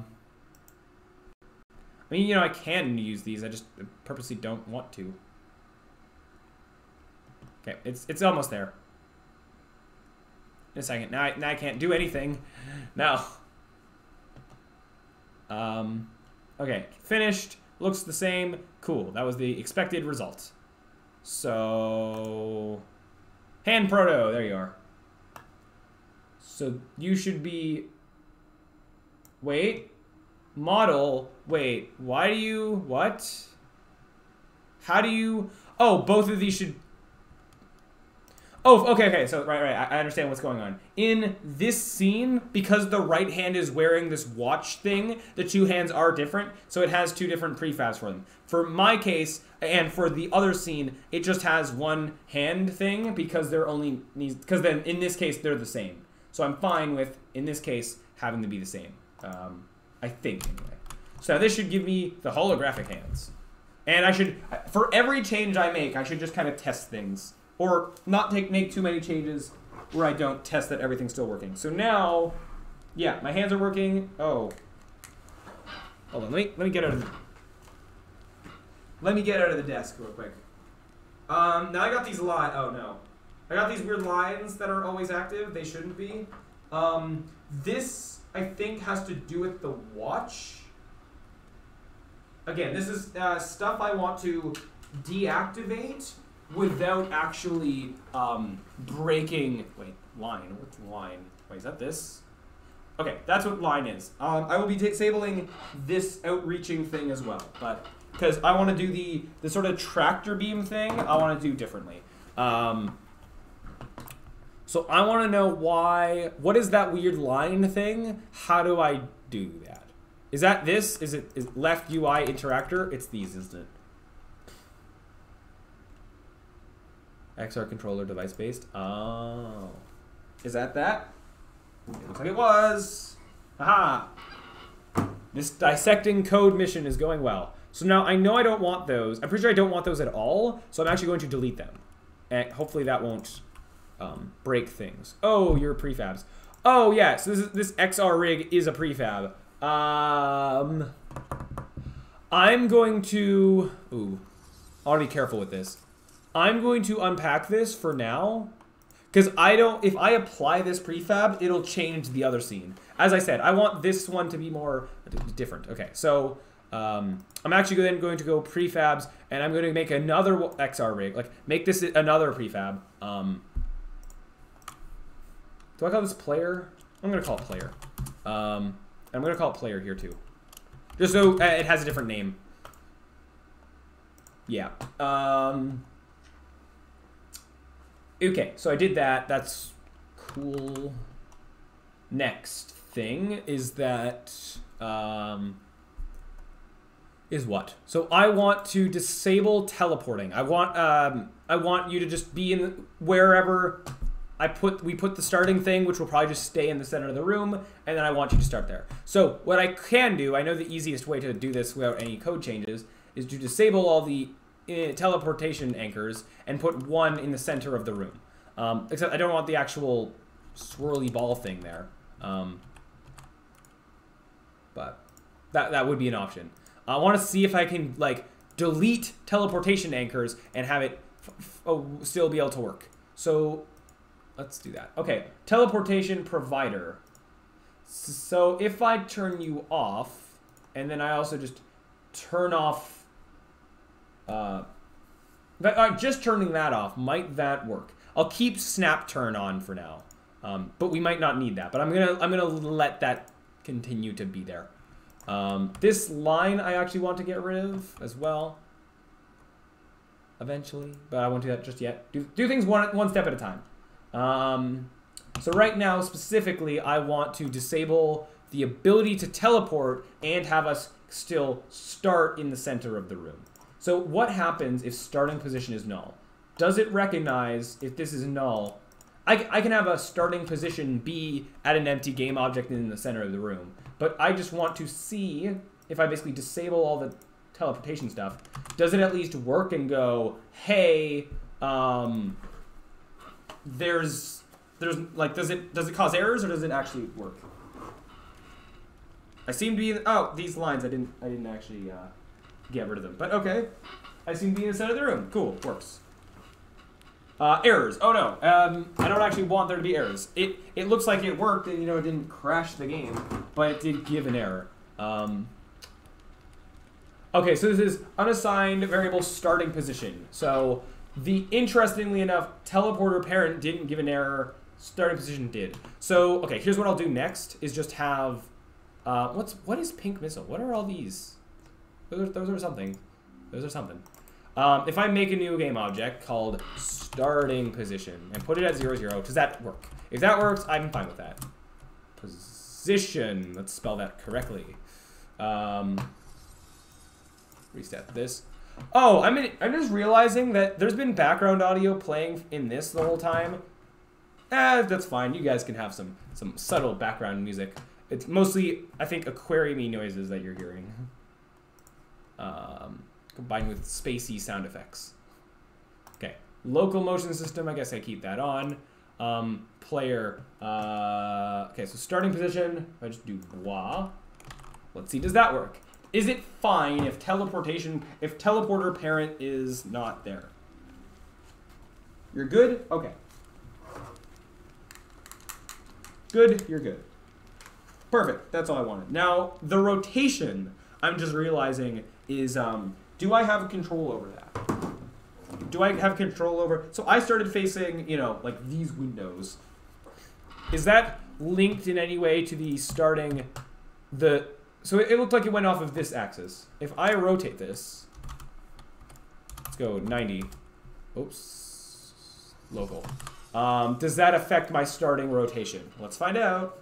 Because that's something I, in theory, want to control. I can. Nice. And I'm assuming, though, that rotating this mid-game isn't going to rotate me, right? No. That's fine. Now, for even more trippiness, I want this to, like, what happens if I turn this, like... Well, okay, if I put this, like, in the air, and then turn this on its head. This will make me spawn upside down, I think. Oh, God. Wait. I'm in the floor, though. Fascinating. I think, but I did go upside down. Do I need this to be higher? Wait. Well, I was underground, so let me go even higher. And let's see what happens now. Okay, I'm still in the same position. So what? Okay, wait. So okay, so I have a theory that it doesn't. I have a theory that it doesn't take the Y position into account with this, and it has some other method of knowing what the floor is. But let me test that theory. Let me go back to normal rotation, but then put this up in the air. Do I now spawn like up in the air? Let's see that. No. Okay, so that's something that we've learned is that so it just doesn't. It takes the rotation of this into account. So let me actually now go, what if I rotate now 90 degrees that way? It just does, so it doesn't, it takes the rotation into account. Oh, God. It's weird. Oh, it's so weird. Oh, my gosh. That's so weird. Okay, I can make it even weirder. I go like 30 degrees. Oh, my. Now I'm going to be kind of like on an angle. Oh, it's weird. Oh, okay. I'm fine. This is fine. Let me just rotate all of these like kind of some random amounts. Now, if I rotate it too much, I'm going to be like, you know, underground again. But I think it's all of them are under 90. Now I'm just going to be at some other weird angle. Oh, what? I'm inside something. Oh, let me go this way. Oh, I can feel my brain just saying no. Stop it. This is not how anything makes sense. Oh, this is cool though. So it's cool messing with this. Oh, and I'm under the world. That's a skybox. Wait, what? Wait, everything going black. Is that? Oh, that's because I'm getting too close to my sensor, so it doesn't know where I am. Okay. Oh, that's really cool. Again, I don't know. Like, you guys watching might not be able to see the extent to which, like, oh, tangled cords. 1 second. Okay. The extent of how disorienting that is and how cool it is, it's very cool. Okay, let's get this back to sort of normal. We're gonna go 0, 90, 0. So I guess for now I just spawn facing this way. Or, yeah. I did just, for the sake of experimentation, I want to see how can I get me to spawn off the ground. How do you know what the floor is? Camera? Oh, do I have to actually change this? So do these... So player, does it take that into consideration of what the sort of default floor position is? So does this spawn me in the air? I just want to now see how can I get me to spawn in midair. Okay, still nothing. Okay. So oh, okay, so this will move me. Oh, oh no. Oh no. Oh, that's awesome. But it's so weird. When I move myself like left and right. Oh, it's so, oh my god, I'm having a great time.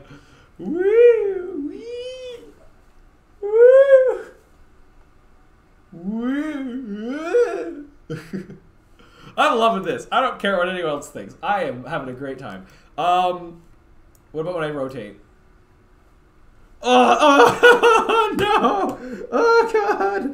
Oh no! It hates every. Okay. Okay. This is great. This is great. All kinds of. Oh! You spin me right round, baby, right round like a. Da, da, da, da, da. Other words. Oh my god. Okay. Okay. Well, this is a fun time. Oh my. Yep. All right. That's that. I still didn't spawn off the floor though, so I want to figure that out. Does it take both of these into account if I put both these at 4? So now my goal is I just want to spawn off the floor, even a little bit. Well, just I want to know how. I think it's. Oh wait. Oh god. What happens if I mess with the scale? That's also what I'm going to do next. Did this work? No. Okay. But what happens when I mess with the scale? Oh, that's worse. That's the worst one yet. Oh, no, I can't. Oh my god, that's the worst. That's even you. Oh my god, that was. Oh, that's a weird. Because it's like scaling the camera. Oh no, that was like the worst one. Oh my god, that was awful. Oh my god. I'm gonna do it again with a different axis. Oh, that's just weird. Oh, it's. Oh, this is. Why is this worse? Oh god, and I'm seeing it like it. Oh, this is. Oh, and now the. Oh, when I invert it now. Oh, turning is inverted. Oh, it's so weird. Oh my god. Okay, let's get that back to 1. What is cool though is the idea of scaling all 3 together. Oh no. Okay, this is worse. Okay. Oh, it's weird. Oh, it messes with my eyes. Okay. What? It's hard to, I don't know how to describe why that was the worst one. Why that was so much worse than the rotating. There's something about like my eyes getting like further apart or something. Or it was weird. It's like, just, because it's like what was, that has to do with the 2 cameras thing. Like 2 cameras of what both eyes are seeing. It's like both of them were getting like stretched. It's just weird. I need to like look around in reality to like fix my brain. Yeah, that's sort of what's happening now. So right now, moving my head is weird. Okay, once it's like this, moving my head is kind of, it's not fine, but it's more relatively fine. It's just while I'm like actually changing the scale. So what's happening now is when I look this way, like when I close one eye and close the other, I'm seeing very different things. So here, let me show you this. I think I can change this. Can you see right eye? Yeah, look how far apart these are to just show my predicament. If I do this, so look, left eye is seeing this. When left eye is in the house, right eye is seeing this. Oh, I can show both eyes, I think.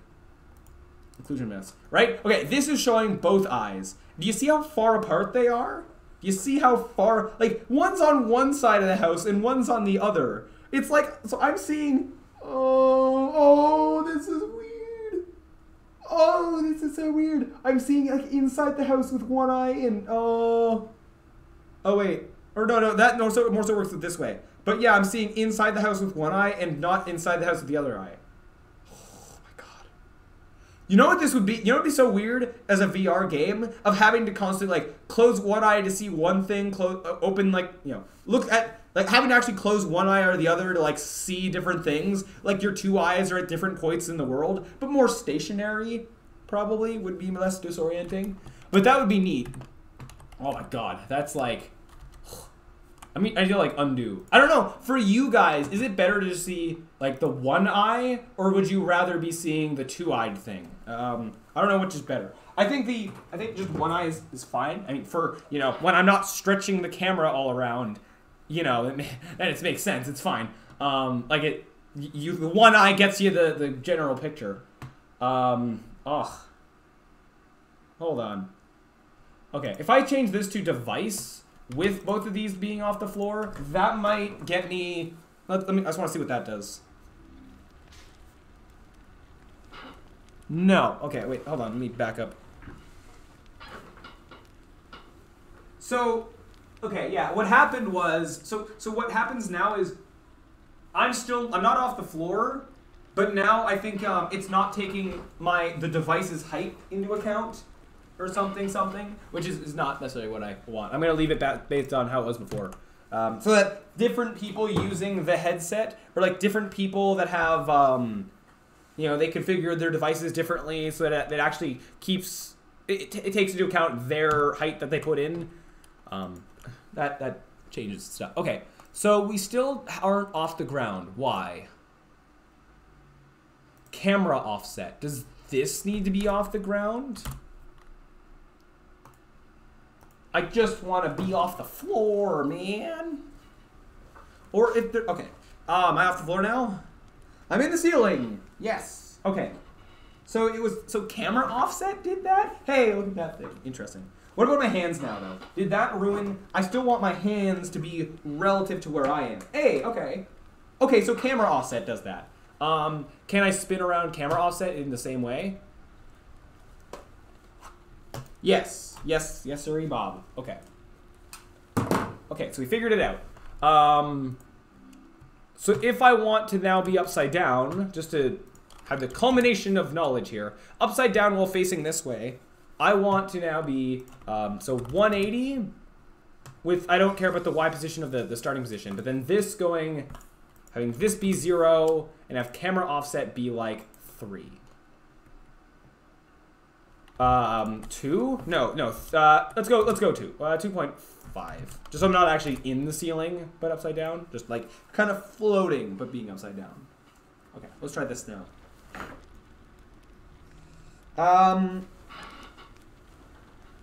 No. Well, not yet. But maybe I need to be higher now. Maybe. Let's just see. Now I'm just further away. No. Okay, I need... What I need now... Okay, I get what's happening. So, because it's flipping me around, I need to now go negative, I guess. I think. Because I'm upside down. Right? Hey! Except now I'm just too high. I'm too far away now. -1 might be enough. Jeez. Like, it's going a lot further than I think. What about now? Yeah, there we go. Hey, I'm upside down. Ooh, I'm on the roof. Very hard to, to accurately position where I want that to be. Once I'm in play mode, then I can move this around, and I guess that maybe makes more sense. 0 to 1, though, is a lot. Wait, 1 is here? Whoa, wait, 0. Wait, 0 is like this? What? What? Wait, what? How did I get off the floor this time? Huh? Players at 0, the camera offsets at 0, but I have it flipped around. What? Why no start from scratch? Because that would be harder. Simply put, I was able to find code. I don't. Okay, well, I am off the ground now. Wait, why? Yeah. Wait, why am I? Why is this like this? I actually don't remember now. Okay, but what was I saying? So, because, whoop. It's the same as finding a tutorial and copying code from a tutorial rather than programming thing yourself. Except in my case, what I've done is it's like I've taken code from a tutorial, but now I've thoroughly dissected it to learn how different parts of it work. Because it's also really cool. It's also just really cool to have this thing where it's like, yeah, it works, and I get to play around in VR. Because also, I mean, right now, what I'm doing isn't as much it's a bit of a programming thing. But, well, I was just messing around with what it was like to spin a lot in VR. Something like certain bits of this that aren't even going to be in our game. But I just wanted to play around with. So, I'm fine. Yeah, okay. So anyways, I've had my fun with that. Let me undo that. Okay. I'm okay. Don't mind me. Put this back to when this was... All that was at 0. 0, 0, but this being 090. Okay. Because also just with VR stuff in general, it's really complicated. So definitely having this nice starting place is really good. Okay, hold on. I'm just ever like a little nauseous, I guess, from all that. It was fun, but oh my gosh. So UI interactor, XRay interactor, but before I delete things willy-nilly, I don't want this, right? I'm pretty sure I don't. I think I'm okay on deleting this. This was just for this UI interacting thing that I'm not having. Okay. That's an open. Yeah, okay. I'm fine. I'm not gonna like throw up or anything. I'm just a little woozy. Okay, actually, hold on. I don't want... What else do I not want? I don't think I wanted these lines. What were these lines for? These lines are these aren't the tractor beam lines, are they? They might be. Let me double check. I think they are, actually. So I don't want them. Let me double check. It's this line? No? What? What was line? What was line? Oh, why can't I move my hand? Oh no. Okay, I'm good. Mainly how I'm looking in the scene view and not seeing this turn on. Let me turn you on. What are you? Left hand? Oh, is it this line? This is... Oh, wait, what? No, what are you? I don't know what you are.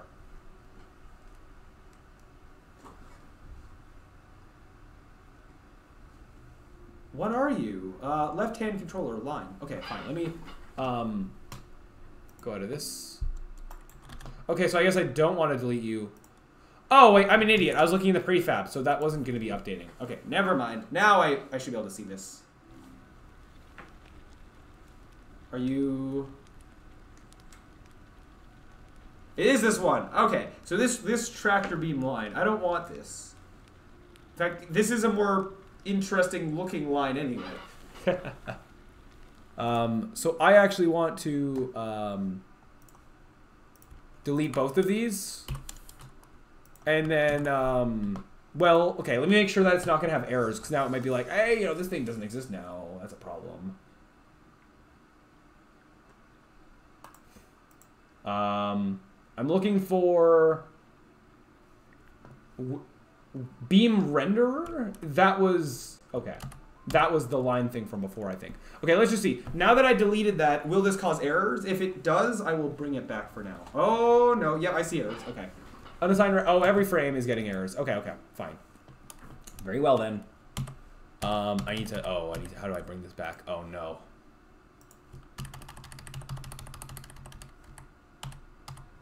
Oh no. Oh, well, I can copy it from the other prefab, but I was maybe a bit too hasty in doing that. Well, actually, I do want to just turn off that the entirety of that.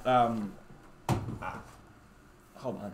I wanted to turn off the entirety of this magic tractor beam thing. So if I just turn off the code, actually, let me remove it entirely. Maybe it will be fine.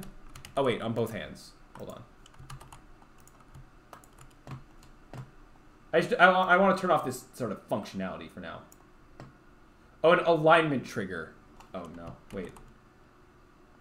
Yeah, both of these I want to do stuff. Oh, alignment trigger. So that's how I can have stuff happen when whatever alignment is happens. Okay. Oh no, I still saw errors. My hand still works though. I can't do this, but I should still. Oh no. Oh no. What have I broken? Object reference not set to an instance of this object. Master controller.write teleporter update. Oh, you are really expecting the tractor beam things, aren't you? Hmm.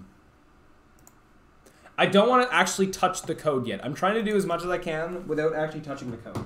Because, as I said, touching the code here will break the code there. And also the code will be really tricky to comb through. Okay, so this, I think, was my first instance of broke something significant. So let's see. Basically, can I get back those things I deleted?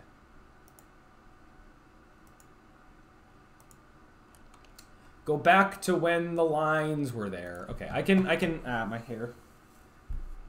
I can save this. I just saved, but I meant I can save the things that broke.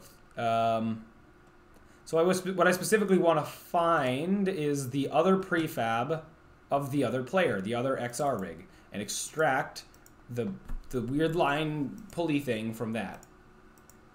Where are you? Where are you? It's... Why can't I find you? Is it... So escape room. I'm looking for one called XR player. Or no, XRRig. System. Props. Okay, fine. Tutorial. Objects. System. XRRig. Found ya. Okay. I want to open you.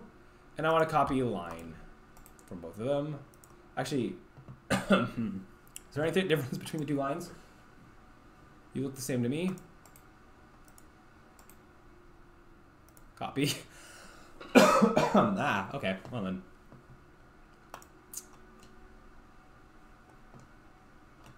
And then I want to find player. Open. And let's repair these things, shall we? So these both have positions of 0. And then they're both off. I'm going to hope that these values were the same. They looked good enough to me.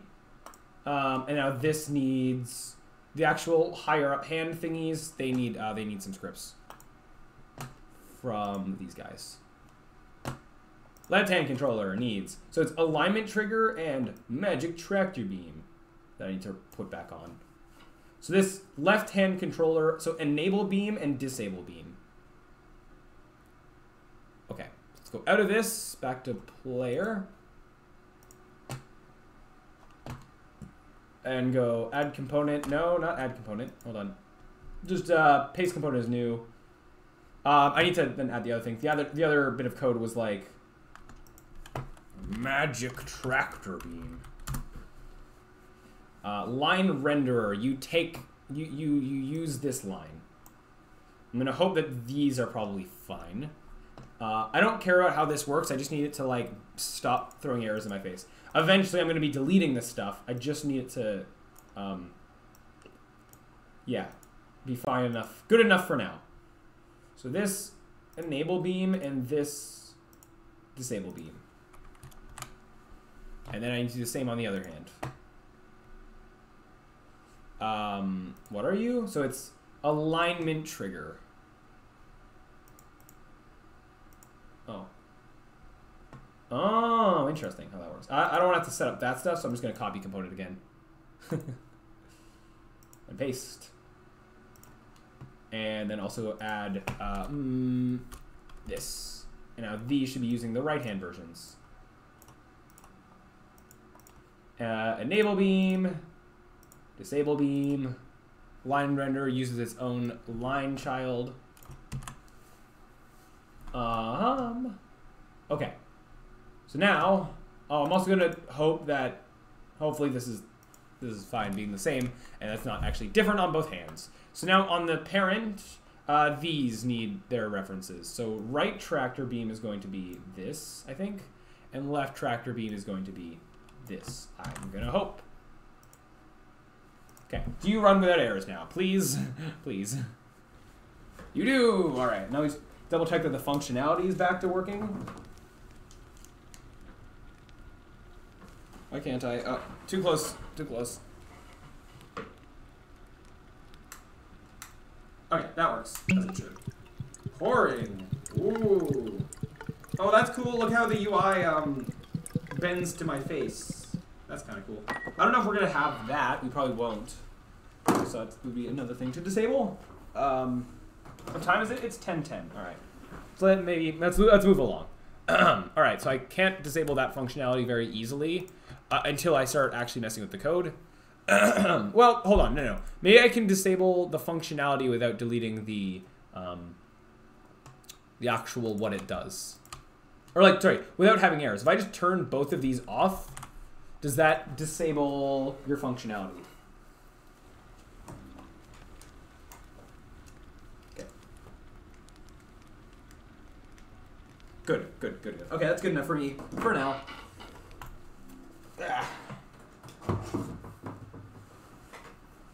Okay. What's next? As I said, I disabled the teleportation provider. Can I remove this? I have it turned off. Can I remove it without errors? Let's find out. Because I've disabled the teleporting. Good. I'm gonna keep the snap turning. I don't know if that's gonna be in our game, but I'm gonna let that stay. It's harmless enough. Put it that way. And it might be. We might keep it. Okay, what next? What next to get rid of? So XR interaction manager, yeah, keep that. Can I now delete the teleportation anchors?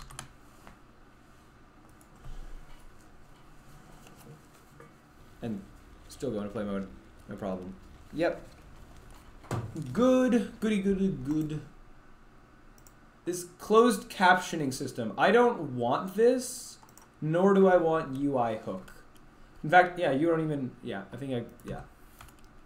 I might be able to get rid of, I'm going to turn off both of these. Those are two different systems. I don't want either of them.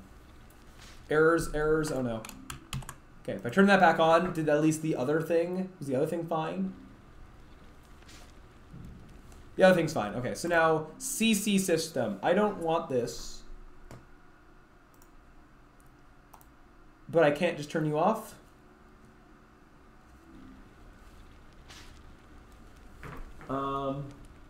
Are you off? I'm pretty sure over there is a, where's a, hold on. If I remember correctly, like this thing was always playing a sound before. Blah. I just want to see it. Now you're not? Okay. Then why? Well, I don't have an easy way of testing this. I just want it to stop, to not do that. Vent system. What happens? Wait. So what if I delete both of these? What was causing an error? What is referencing these two things? I can still go into the scene, no problem. Okay, so the error is behind my head. Where are you coming from? SFX source? Oh, CC source. Okay. So what if I delete you now? Remove component. I'm fine with this SFX source of putting audio playing on all these different things or whatever, but I just want Okay, so it ran with less errors now, but there's still errors. So what's next? ccmanager.register source. Ambient bubbling source from the cauldron? Oh, okay, so from every single thing that's going to be playing audio, it has this, where are you? Oh, that's a lot of code. Okay, where are you? Contact sound player. Okay, so all of these expect references to this closed captioning system. So I will bring it all back for now. It's fine. I'm gonna go back to when that was in the center of the room. This undid these in a different order. That's a weird thing. I hit undo, and these used to be here. It's a weird little quirk. Doesn't really affect how it runs, but it is something I noticed. Okay, sound effects player though. This. Okay, I guess we're not deleting that just yet. Okay, what next? What next? What next? Interactables. Okay, so I guess now I can start setting up this sort of start deconstructing the witch house. So what's this little environment that I want to set up for the witch house? How about I'm gonna keep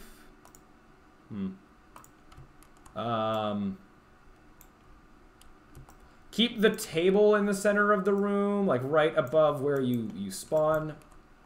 Oh, this isn't positioned to match, like, Unity coordinates. Whoa. Okay, oh, with Unity coordinates, this is the forward direction. So maybe, actually, that is what I'm going to work off of. So I just want a table here with, like, one random interactable on top of it. Maybe, actually this, so then we also get the liquid. You know what, it gets two. How about... a thing of cheese. I don't know.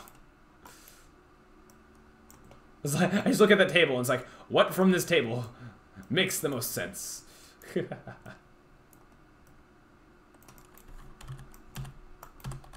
then I'll probably like basically get rid of most of the house too. So yeah. Okay, so that's good enough for me. I'll move this over to this side of the table. Okay. Might get rid of the drawers. I'll leave the drawers for now. Actually, here's a thing I can do. Wait, I don't want the book. So what if I can probably go turn this off, duplicate this one up here. So it's just duplicate. I said duplicate this up here. So now this will just be another normal one that you can interact with. That's not locked. Sure, I'll let that stay being a thing. So now I think, hopefully, I can now start deleting most of the level. Again, I still have a copy of the level. I didn't mean to delete the floor. Do I want to delete the floor? I'll leave the floor for now. I just want like almost like a... I might delete the floor. I just kind of want a barren like a level template scene that doesn't have anything of this escape room stuff. This will be used for more, you know, the building of our actual game. But again, I still have a copy of the complete version of this room. So, yeah, doth not worry about if we want to return to playing around with this. We can at a later date. Almost like this desk better than that desk in terms of desk for playing around with stuff. Yeah, I'm actually gonna make a judgment call to have this be the desk where I have the two things. Oh, wait. Okay.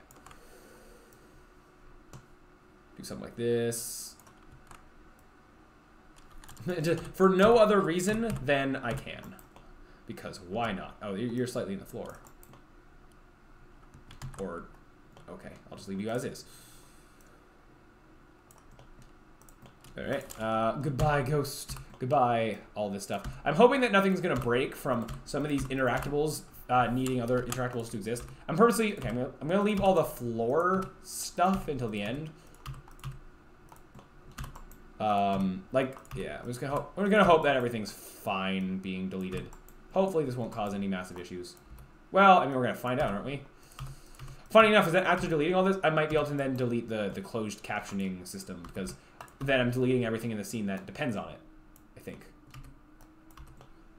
So, okay, just continuing to delete. Oh, one thing I never actually looked into is, so this normally has a thing where when the game starts, it disables your teleporting. Like, you can't teleport around at the beginning, and then only when you place the book on the thing, then you can teleport. I didn't look into what code or what game object had the code that was doing that. So it could be something to look into later. You know what? I'll keep this in here. When I say template, like, some of this is fine for the little bit of graphical stuff, as long as there's no like code on it that's doing anything that's like that bad. Actually, I do like that I keep this thing to be able to move around, to be able to interact with. I don't think I ever interacted with that, even in my playing around with this before. Okay, so with that, oh, this ending sphere, let's delete that. End audio source.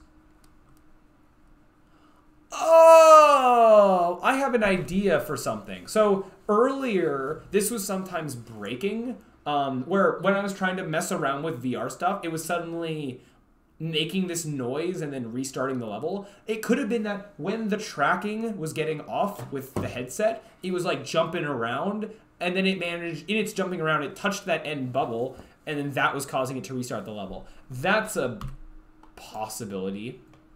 Interesting. Ambient audio. Sure, you can stay around.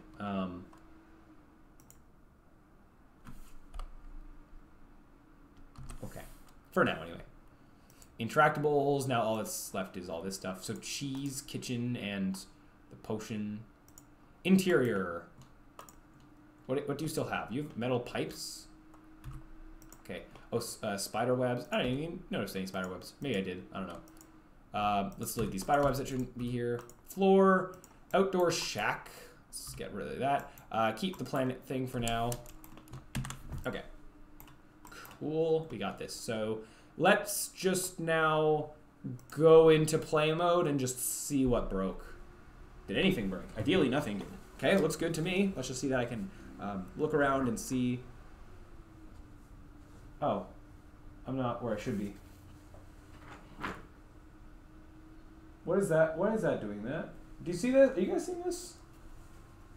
Are you guys seeing this? That thing is like sometimes not being there and sometimes it is. You see that? Weird. I was trying to like get it so that I can see it in the OBS thing and you guys can see it. Weird. Okay, I'll look into that in a minute.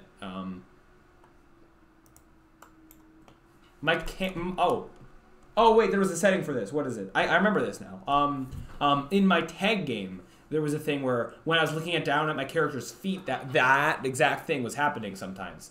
There was some setting I had to change on the mesh renderer. Was it dynamic occlusion? No. No, it was on the material, I think. No.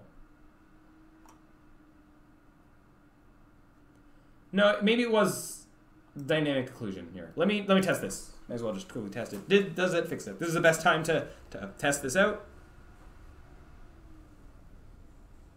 That is not the problem. Okay. It's also hard to look behind me because the tracking all breaks when I do. So it's not that, so I'm going to undo. I'd like to figure this out right now just so this doesn't become a problem later. Unless it is, I don't know if it is the same problem as before. I'm just thinking that it is.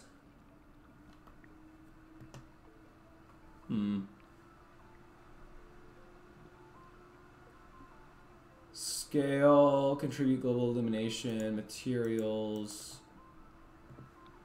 What would be on this? What would be on this that would be doing that? I thought it was a thing that I had to change either on an object to object basis or on a material to material basis. I could dig through my own VODs to find that out, but whatever, I won't worry about that right this minute. I mean, I noticed that actually that the... Okay, I have an idea. Just the doors weren't doing it. So is there maybe something with that? The doors weren't doing it. Do they have any different setting that I notice? Mesh render, dynamic occlusion is on. Yeah, as I said. Oh well, I won't worry about it right now. Oh, they have hinge joints. That's how they're doing that. Interesting. Okay. Whatever, as I said, I won't worry about it. The one thing that was weird is that I don't start in the right place. Although I do want to actually have this around this way. Actually, I want the starting position to be at 0, 0. And then move everything else to match with that.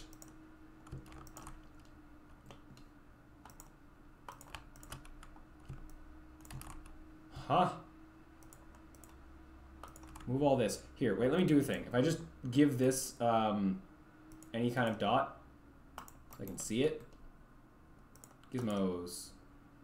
Oh, light probes. I'll deal with that in a minute, but I should be able to at least see. Okay, I can see this. Now I can move these guys there. Anyway. Oh, not if you zoom that far away. That doth not help.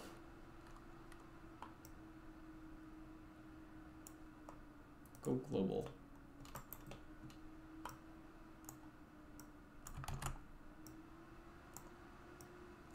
Okay, that's good enough for me for now. Okay, next thing. Reflection probes. This scene should only need one now, and it's probably going to be like here. What's kind of cool is that this still has the reflection probe of the other scene. And if you look closely at this, you'll notice that this looks different. You know why? Because this only bakes in static sources. So you notice how like over on this side the door is gone and like the fireplace guy, yeah, it only bakes static things. So that is something. Yeah. So I'm going to do this, and I'm actually going to tell it to bake now. And look at that. It has all the outside now. Oops. Actually, I'm going to move this up a little bit. Bake. So it gets more of the top of the table. Actually, move it slightly more away from the table. Like that. Okay.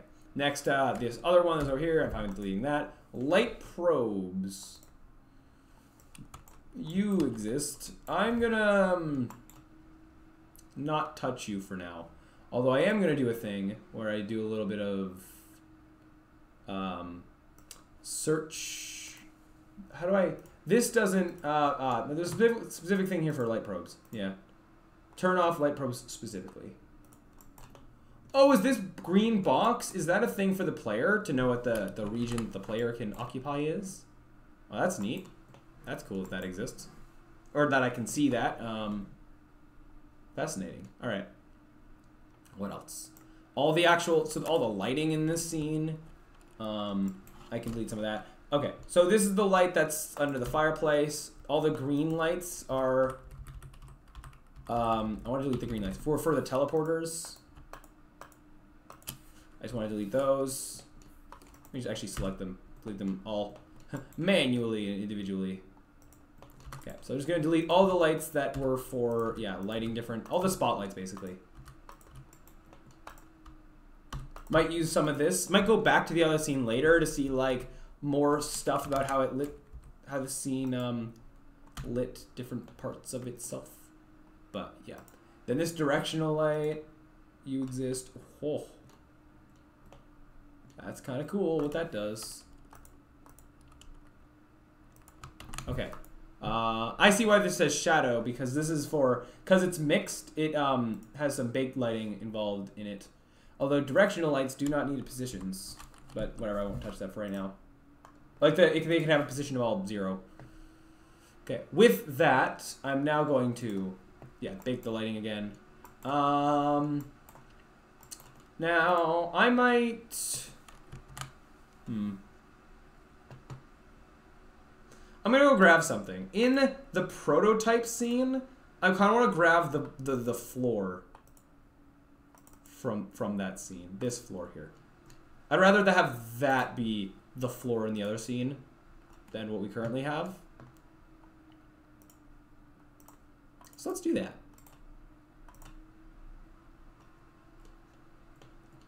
Okay, the lighting's all super... the lighting is just different here. Let me go clear baked light data. Weird.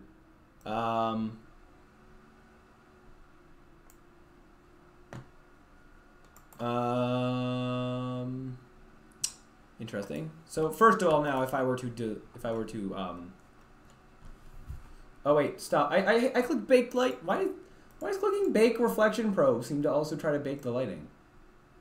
Well, you don't do that. Okay, if I turn this stuff off, now I just have this floor. Except now is this light just way too bright? Is that what's going on here?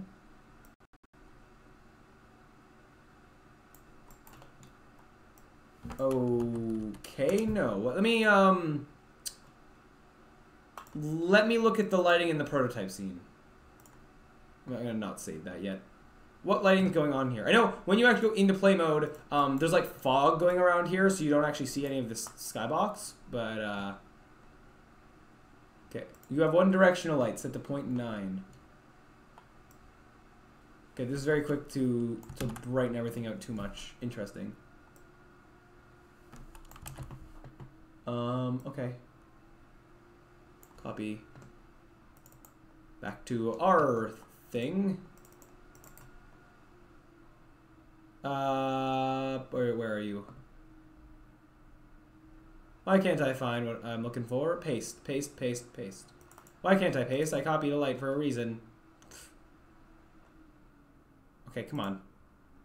Well, actually, is that going to mess with the lighting on some of this other stuff? Well, this was all interior, so actually, that makes sense. Come on. Okay. Prototype scene. I want the ground, and I want the directional light. Copy both of these. Yeah, copy both of these, and then go to the other scene. Paste. Good. And now turn off the other light. Just the light, not the other bits. So why is this still so bright? I'll just copy that scene's lighting. If I turn you off. Oh, if I turn you off, this still has some lighting from somewhere. Is it the skybox? Is it the lighting that's coming from the skybox? It is. Oh, okay. Let me find that, is it nature maybe? Or, whoops. Let me find what skybox that other scene is using then, and switch to that one. Didn't really want to do that, but,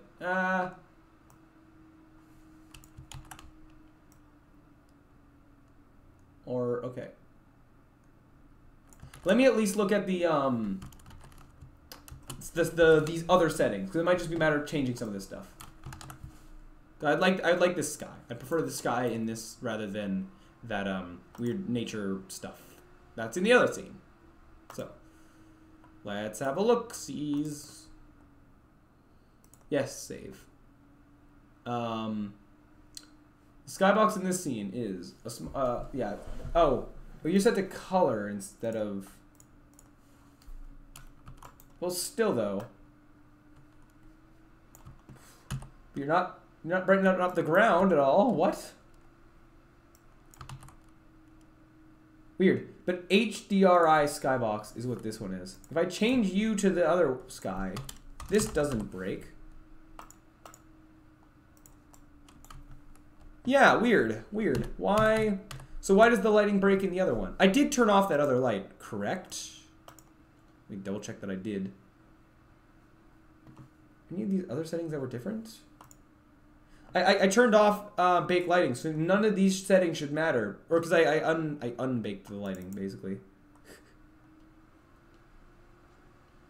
Okay.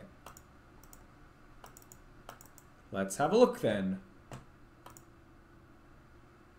So this, I saw that this was like 0.65 or something. Oh, wait, that helps a little.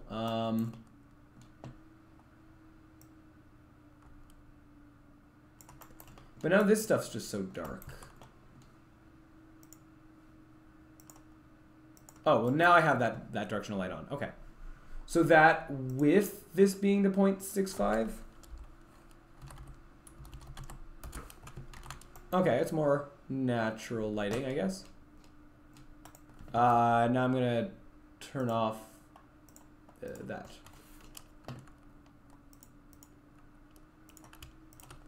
And turn off these guys. All right, let's see what this is looking like. Can I see anything? Oh, this is super laggy now. Oh no. Well, if I go back out here, oh no, it's okay. It's fine. I'm just in the table, but now I can't see the table.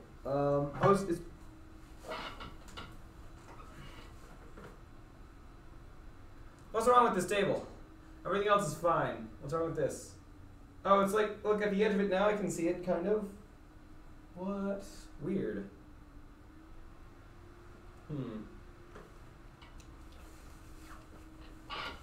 What's going wrong with this desk thingy compared to like anything else? I'm also was kind of starting in the wrong area. Well, no, that makes sense. I think my sort of Oculus settings is thinking that the center of my room is like over there, so that's fine actually. But I think I still am going to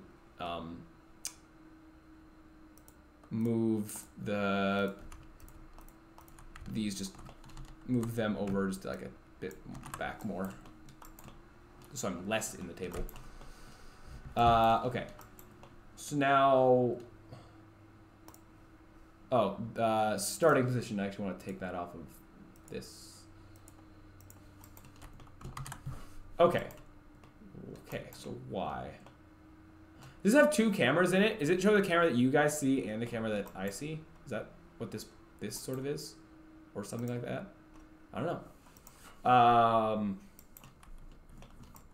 I mean, the floor was fine. It's just now... Okay, so I think we sort of had like our last little dilemma here, which is that for some reason... This wasn't happening... Let me do a test. Let me run a little test here. This was not happening in the escape room thing, right? Back in how this started... hold on. Getting my hands up here. I'm gonna try and do this without standing. Wait, go like this. Oh. I need it. Oh, that's... Why is that so loud? It's so satisfying to like throw stuff. Okay. This thing here. Why are you not breaking here?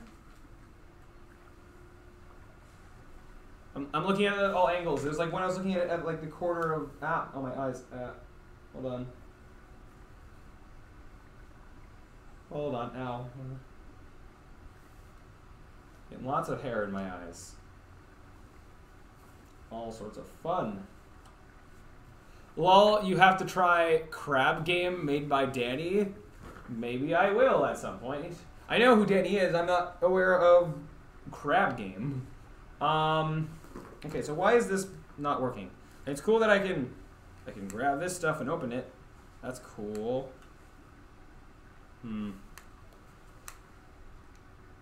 Oh, you slam shut. That's weird. Why? Why are you weird? Why are you weird? I don't know. Okay, let's. So what's the difference between this table and this scene and the other one? I didn't change anything with the table itself. It's something about it, I don't know, being in a different position or something I changed that has nothing to do with the table itself. Oh, let's stop running over my cords. Okay.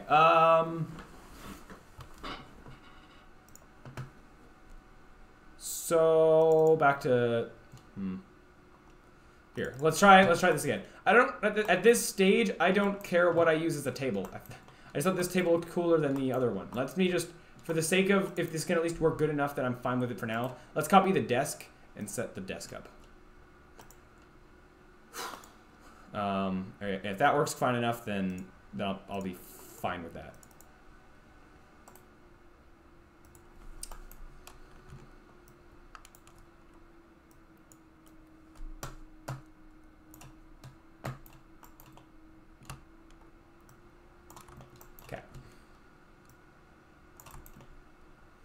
So let's just delete this.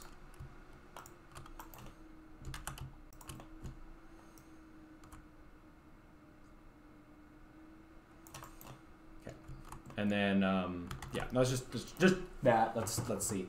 Can I see you properly and you don't just randomly disappear and all that? Please.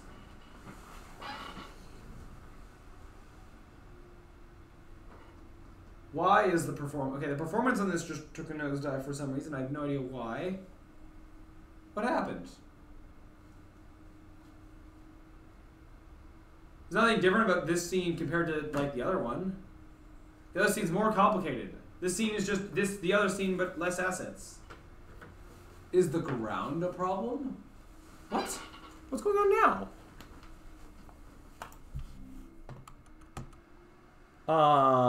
Here, let me try something. I bring back the hands. I don't know. I just see darkness. Okay, now it's fine. Okay, now it's fine, I guess. There's some sort of weird fluke. Alright, I'll take that. I'm fine with that. Now I can grab these, though. I can grab the cheese. Oh, my hands still disappear. I want to turn that off. Let me undo that. Okay, so that worked. I don't know why it broke the one time, but whatever. Yeah. Alright, I'm fine with this. Or, no, this over. Ha ha ha. I almost unplugged my computer. I almost kicked the the part that like plugs into the wall where that plugs into the computer, the AC adapter. That's what that's called there. Almost kicked that out. Would not have been good. Okay, so I'm also going to. I think I'm going to get rid of that ambient audio. Yeah. So next. Wait, I have directional light turned off here. Oh yeah, because you were the super bright light. Okay. Okay.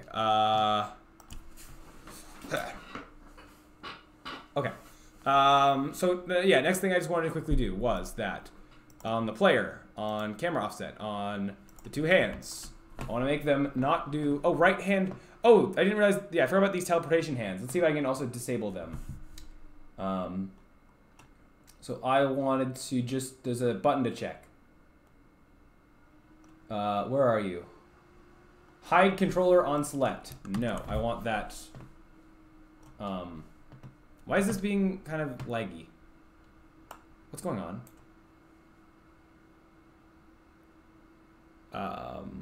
Is everything all good? Is my... yeah, things are lagging a bit, and I don't know why. Uh-oh. I hope that's not a concern. It might be. Oh, no. Oculus, are you okay? Is everything fine here?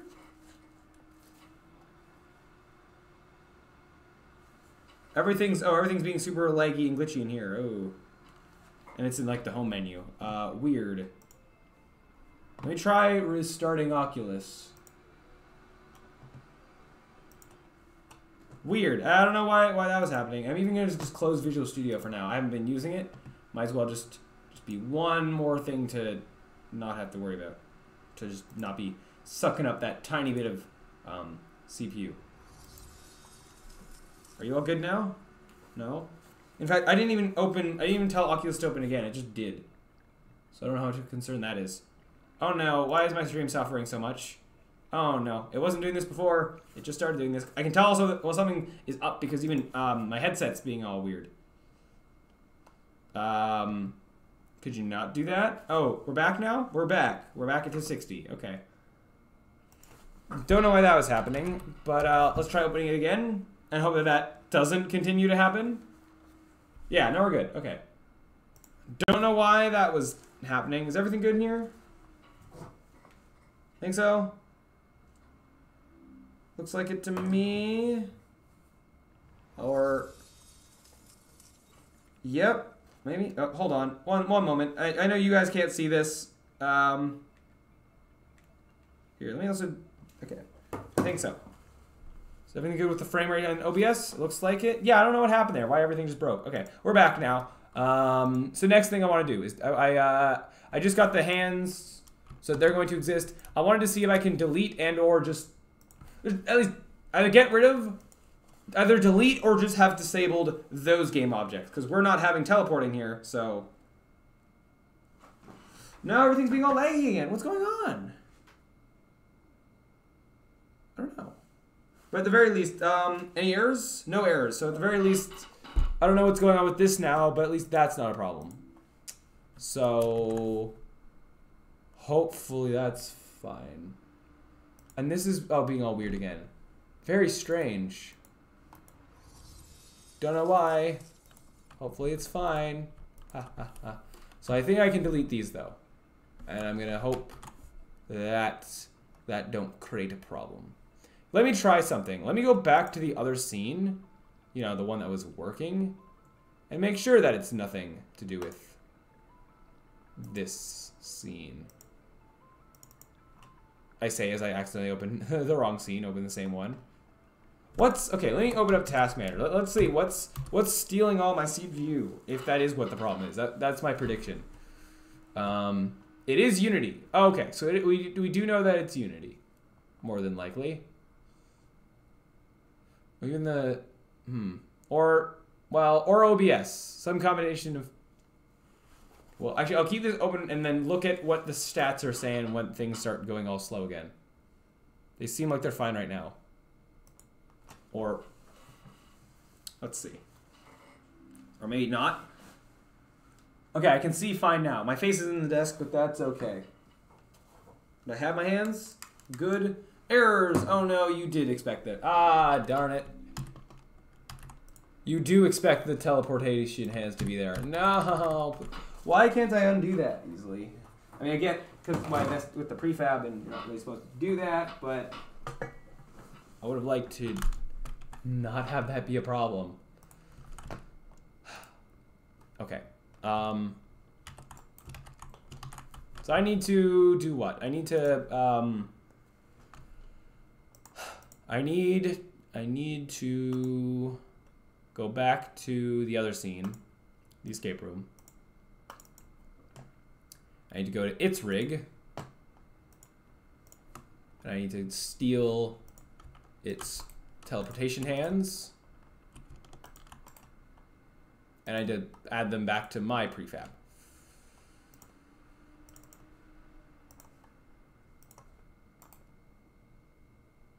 Paste. Is a child object of camera offset. And then I gotta put these in the right places, I imagine. Oops. Okay. Let's do this. Is this going to work? I'd like to hope so. Basically, there's no errors, right? Yeah. But now, okay, so that worked, but now I want to just, so I can't delete these objects, but I want to just turn them so like their game objects are off. Is this fine? No errors? No errors! Yeah! Woo! Success. Alright. Okay, let's finish setting this up. So yeah, I think the lighting in this is a bit worse than it was before. Oh, Punks420! Hello, hello! Hi! You're just in time to see some cool VR stuff. Well, actually, I mean, okay. Okay, this scene is maybe looking worse than it was before, but specifically what we've just been doing is I found this scene, or this Unity project, which looks quite cool. I found this, and I've been sort of learning about how it works, how a lot of the VR stuff behind it works. There's also this scene, so both of these scenes, where I've just been learning about how this stuff works, and then I've been just now extracting parts of it, where now I have my own scene where I've basically been trying to remove a whole bunch of stuff, sort of clutter things that I don't need for my VR game thing that I'm making, and now we currently have this. Ignore basically how, you know, graphically it looks worse. That's not too much a concern, but basically I just wanted to, well, one, I now understand a decent amount about how a lot of the different parts work, was able to delete a lot of things, certain functionality of it that I don't want for my game, like teleporting. My game happens to not have teleporting. Use control joystick to move. That is not the thing that we have. That is not the case right now. That could be. We could make that happen. Literally, my tag game. I could stick this on the player in the tag game, perhaps. But not doing that. But why is... Okay, this is a new problem as of like 5 minutes ago, where sometimes the frame rate just tanks. And I don't know why it's happening. This scene was running around... Oh, now it's running fine. Okay. It wasn't happening at all before, so my theory is either Unity's being weird, or Oculus is being weird, or OBS is being weird. So I'm just gonna hopefully not worry about it for now. But what I was about to say to one hit, so with our game though, or the game that I'm making with this VR project, for now, there's no moving. There's no, it all takes place in one area. There's no teleporting and there's no moving. It's just the actual movement of it needs to be a lot simpler. This is in a VR experience that is assuming that the person playing, it might be their first time using VR ever, so we are certain...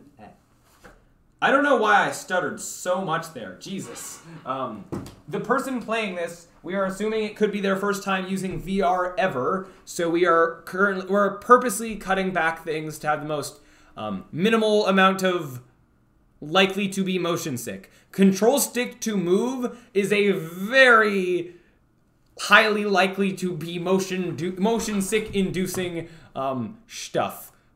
And smooth rotating is like second behind that. So want to see though, while we have more than one viewer for once, want to see something that I can do. Actually, I'm going to do this in the other scene. Hold on. The other scene, because it's more visually appealing than this is. I might actually bring back the house so that this scene looks a bit more visually appealing for now. Okay, let me find escape room. So I discovered, of all the things that you can mess with in this, is that you can mess with the rotation of the rig. So if I'm now playing the game... okay, let me not be in a table. Hold on. Let me do the start of this so I can just be not in a table. Ooh, now I can teleport. Let me just go over like here. Hold on. Okay. So this is the escape room thing. That's the sort of project that we found. But you can mess with the rotation and do this and go in the floor. It's weird. I will not throw up on stream. I swear. So I can mess with the rotation like that. I can, let's put that back to normal. I can mess with the scale of things. Oh, it's weird. I can make the scale. Do this. I can make the scale of this. So I like -2. The spinning is negative to how my head is. It's weird. You guys have no conception of how disorienting this is. Why am I in the floor? I actually shouldn't be in the floor. I messed with something of why I'm in the floor right now. Let's be out of the floor. But yeah, right now, when I do this, want to see even more weird stuff? If I do this, make this. Okay. Both eyes are now seeing completely different things. This is what my oh god. This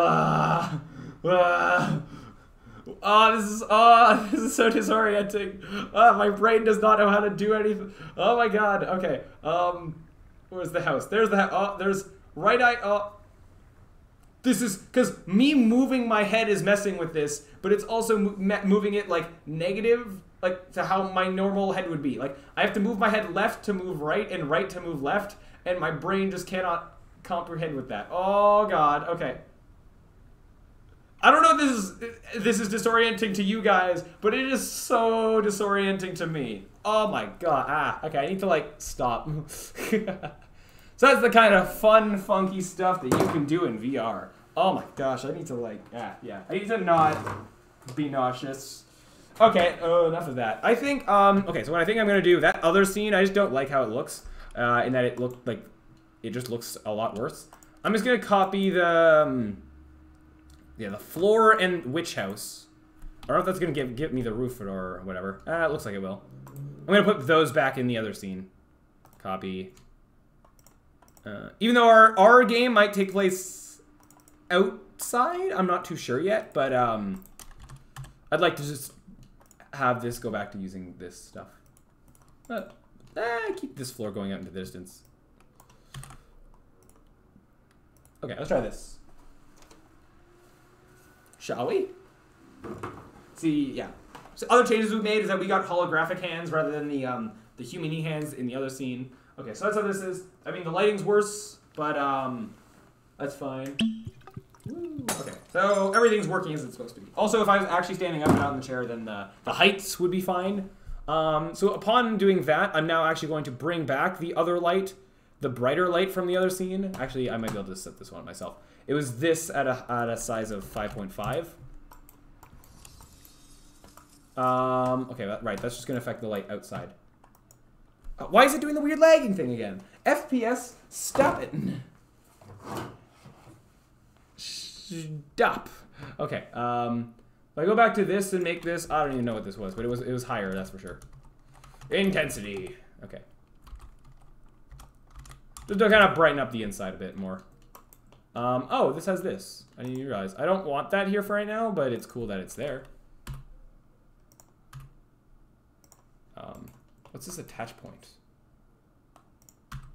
I don't want those lanterns here for right now anyway.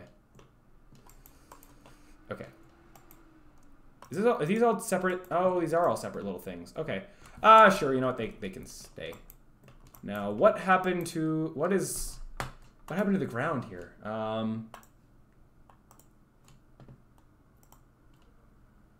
Huh. Okay. I might, I'm gonna do a thing. I'm just gonna go make a material, just a normal material called ground. 1 second. Why are you being so slow? Okay, it's fine. I don't care, like, I'm not like an impatient person. I'm fine with things take a while. It's entirely because of the stream that I'm like, I have to be interesting. I can't just be sitting here doing nothing and waiting. So I do this, though. Oh, right, because outside is super bright. Well, wait, not if I make this darker, right? Yeah, there we go. Okay. So if I did this, and then as a texture map, I put in that that tile. What were you called? Oh, no.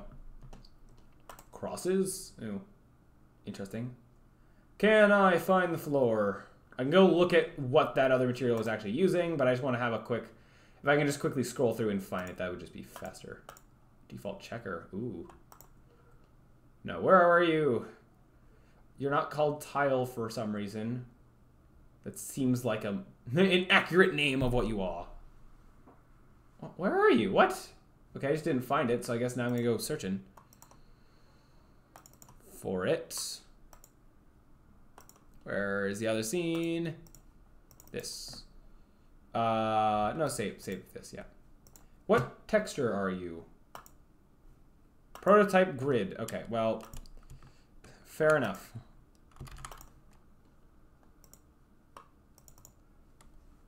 That material over here. This. Search for prototype grid base. There you are. But then I have to, oh, you only cover up one, like, square. I have to then go tiling, like, 10. There you go. Maybe I tint this a bit. Ooh, yeah. Oh, yeah. I like this. Let's go, like, a grass-like green. There we go. And I can change this stuff about it. I'm actually gonna have the smoothest of 0 on this. Okay, there we go. Now the ground makes a bit more, let's say a bit more sense. It's not like grass, but just it's not blindingly white. All right, I think we're done with this for now. I'm happy with how this is. Let me do one last sort of check that everything's still kind of working. Looks good to me. Wait, what are all these? What are these? I don't want whatever these are. I actually would prefer if it didn't spawn those. That's for, it's spawning things that might play sound effects or something like that. I'd rather not do that. This sound effects player kind Can I get rid of this entirely? Let's try. Whoops. Actually, all of these I might be able to get rid of now. Now that I've deleted a lot of the things that can make sound effects.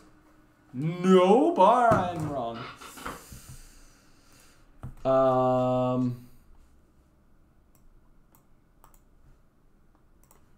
Although I might be able to fix this. So, contact sound player.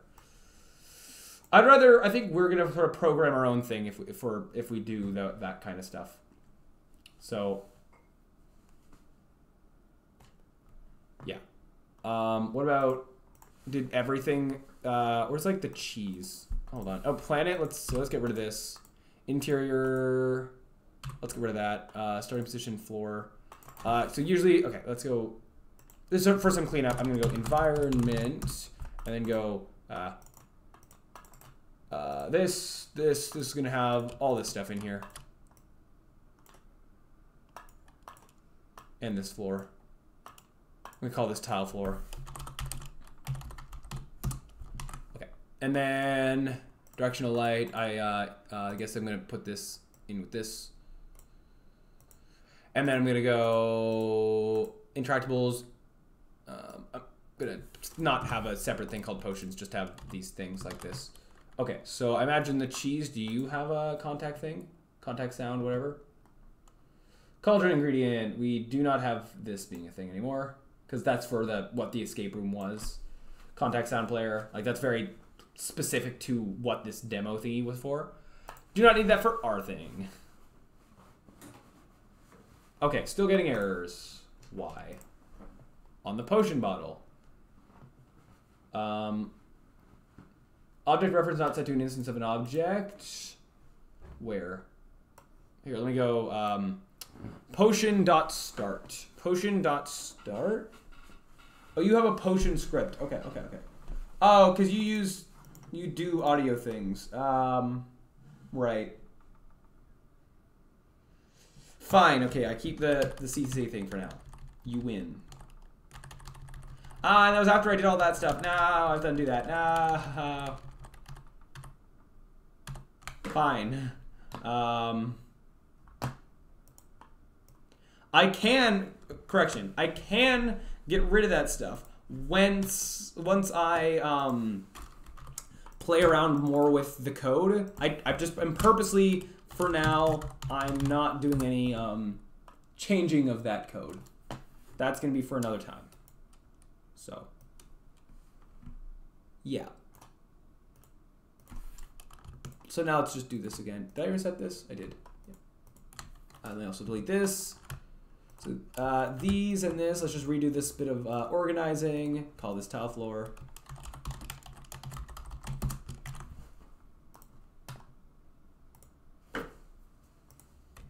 Okay. So what next? Light under lights. I personally will call this lighting, but yep. I also am gonna put that under there because it's kind of involved. Oh, these were part of this. I don't even know if I need the event system here because I don't have any actual on-screen buttons, but I won't delete it yet. Okay, so we got blah, blah, blah, blah, blah, this, da, da, da, da, da. I also, again, sort of personal thing, I don't want to have these. So, in fact, even technically, starting position would be a VR management part. So, let me go. I'm actually going to put lighting as a part of environment. Environment interactables, delete those things. Instead of VR management, yeah, I'm going to put VR controller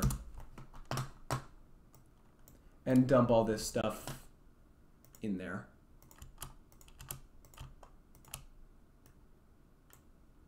Okay. Do I have the player being a separate thing? Nah.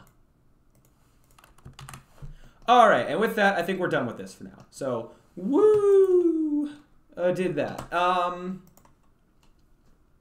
right? Sorry, it's just a thing. I'm like, have I missed anything? I'm satisfied with how this is for now. Okay, okay. One tiny thing that's like really not important is I don't actually want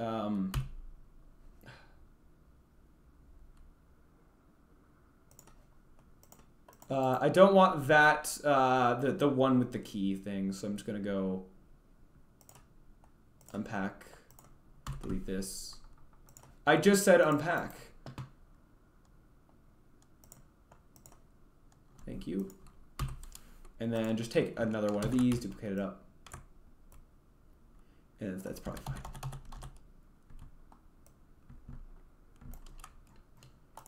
All right.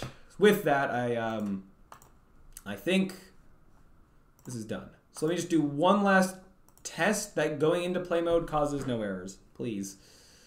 Okay, I still don't like that this spawns all of these. I don't want it to do that, but I'm not going to worry about that right now. I think eventually I'm going to do some coding to get rid of this CC thing, because that's not going to be a part of our game. And then with that, then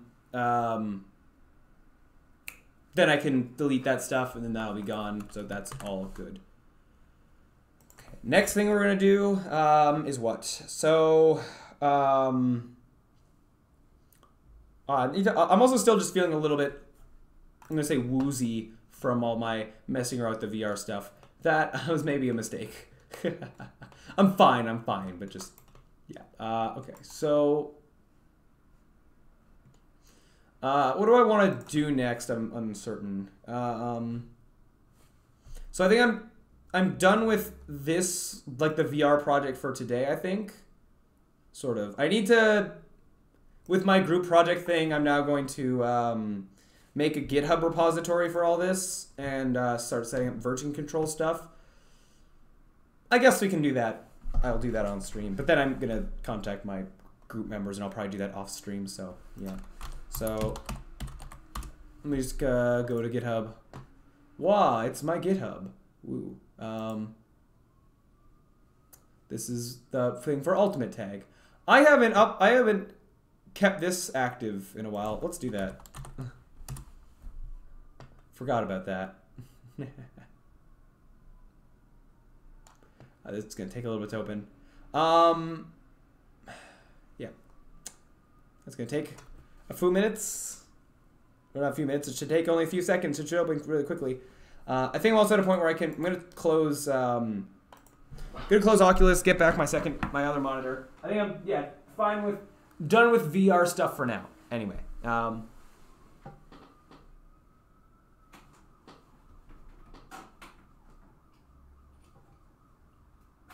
Okay, that should be that. All right. Ugh. I might need to lie down for a few minutes or something. I don't know. I'm feeling fine. Just my head's still a little bleh. Actually, maybe now is a good time for me to just quickly get some food. Yeah, you know what? Actually, that's what I'm gonna do. I'm gonna take a quick break. There's no one here anyway, so probably best time for me to do that anyway before more people arrive. So I'm gonna take a quick break, but in the meantime, I'm also going to finish. I'm gonna actually upload. Actually, I'll start this. Oh, this is I'll take my email stuff. Okay, I'll figure that out. Anyways, I'm gonna probably just upload some things to GitHub. Actually, I'm probably gonna take me a bit of a longer break to also talk to my group members about my progress on the project thing, and then I'll be back at some point. And then what will we do next? We will be then starting another Unity project that I made the project yesterday when I was doing a bit of multitasking when I was finishing off my tag game, where we're going to be doing some editor programming, and yeah, so that's going to be something. So we're going to be doing some Unity editor programming, making doing some stuff with scriptable objects and all that. So look forward to that.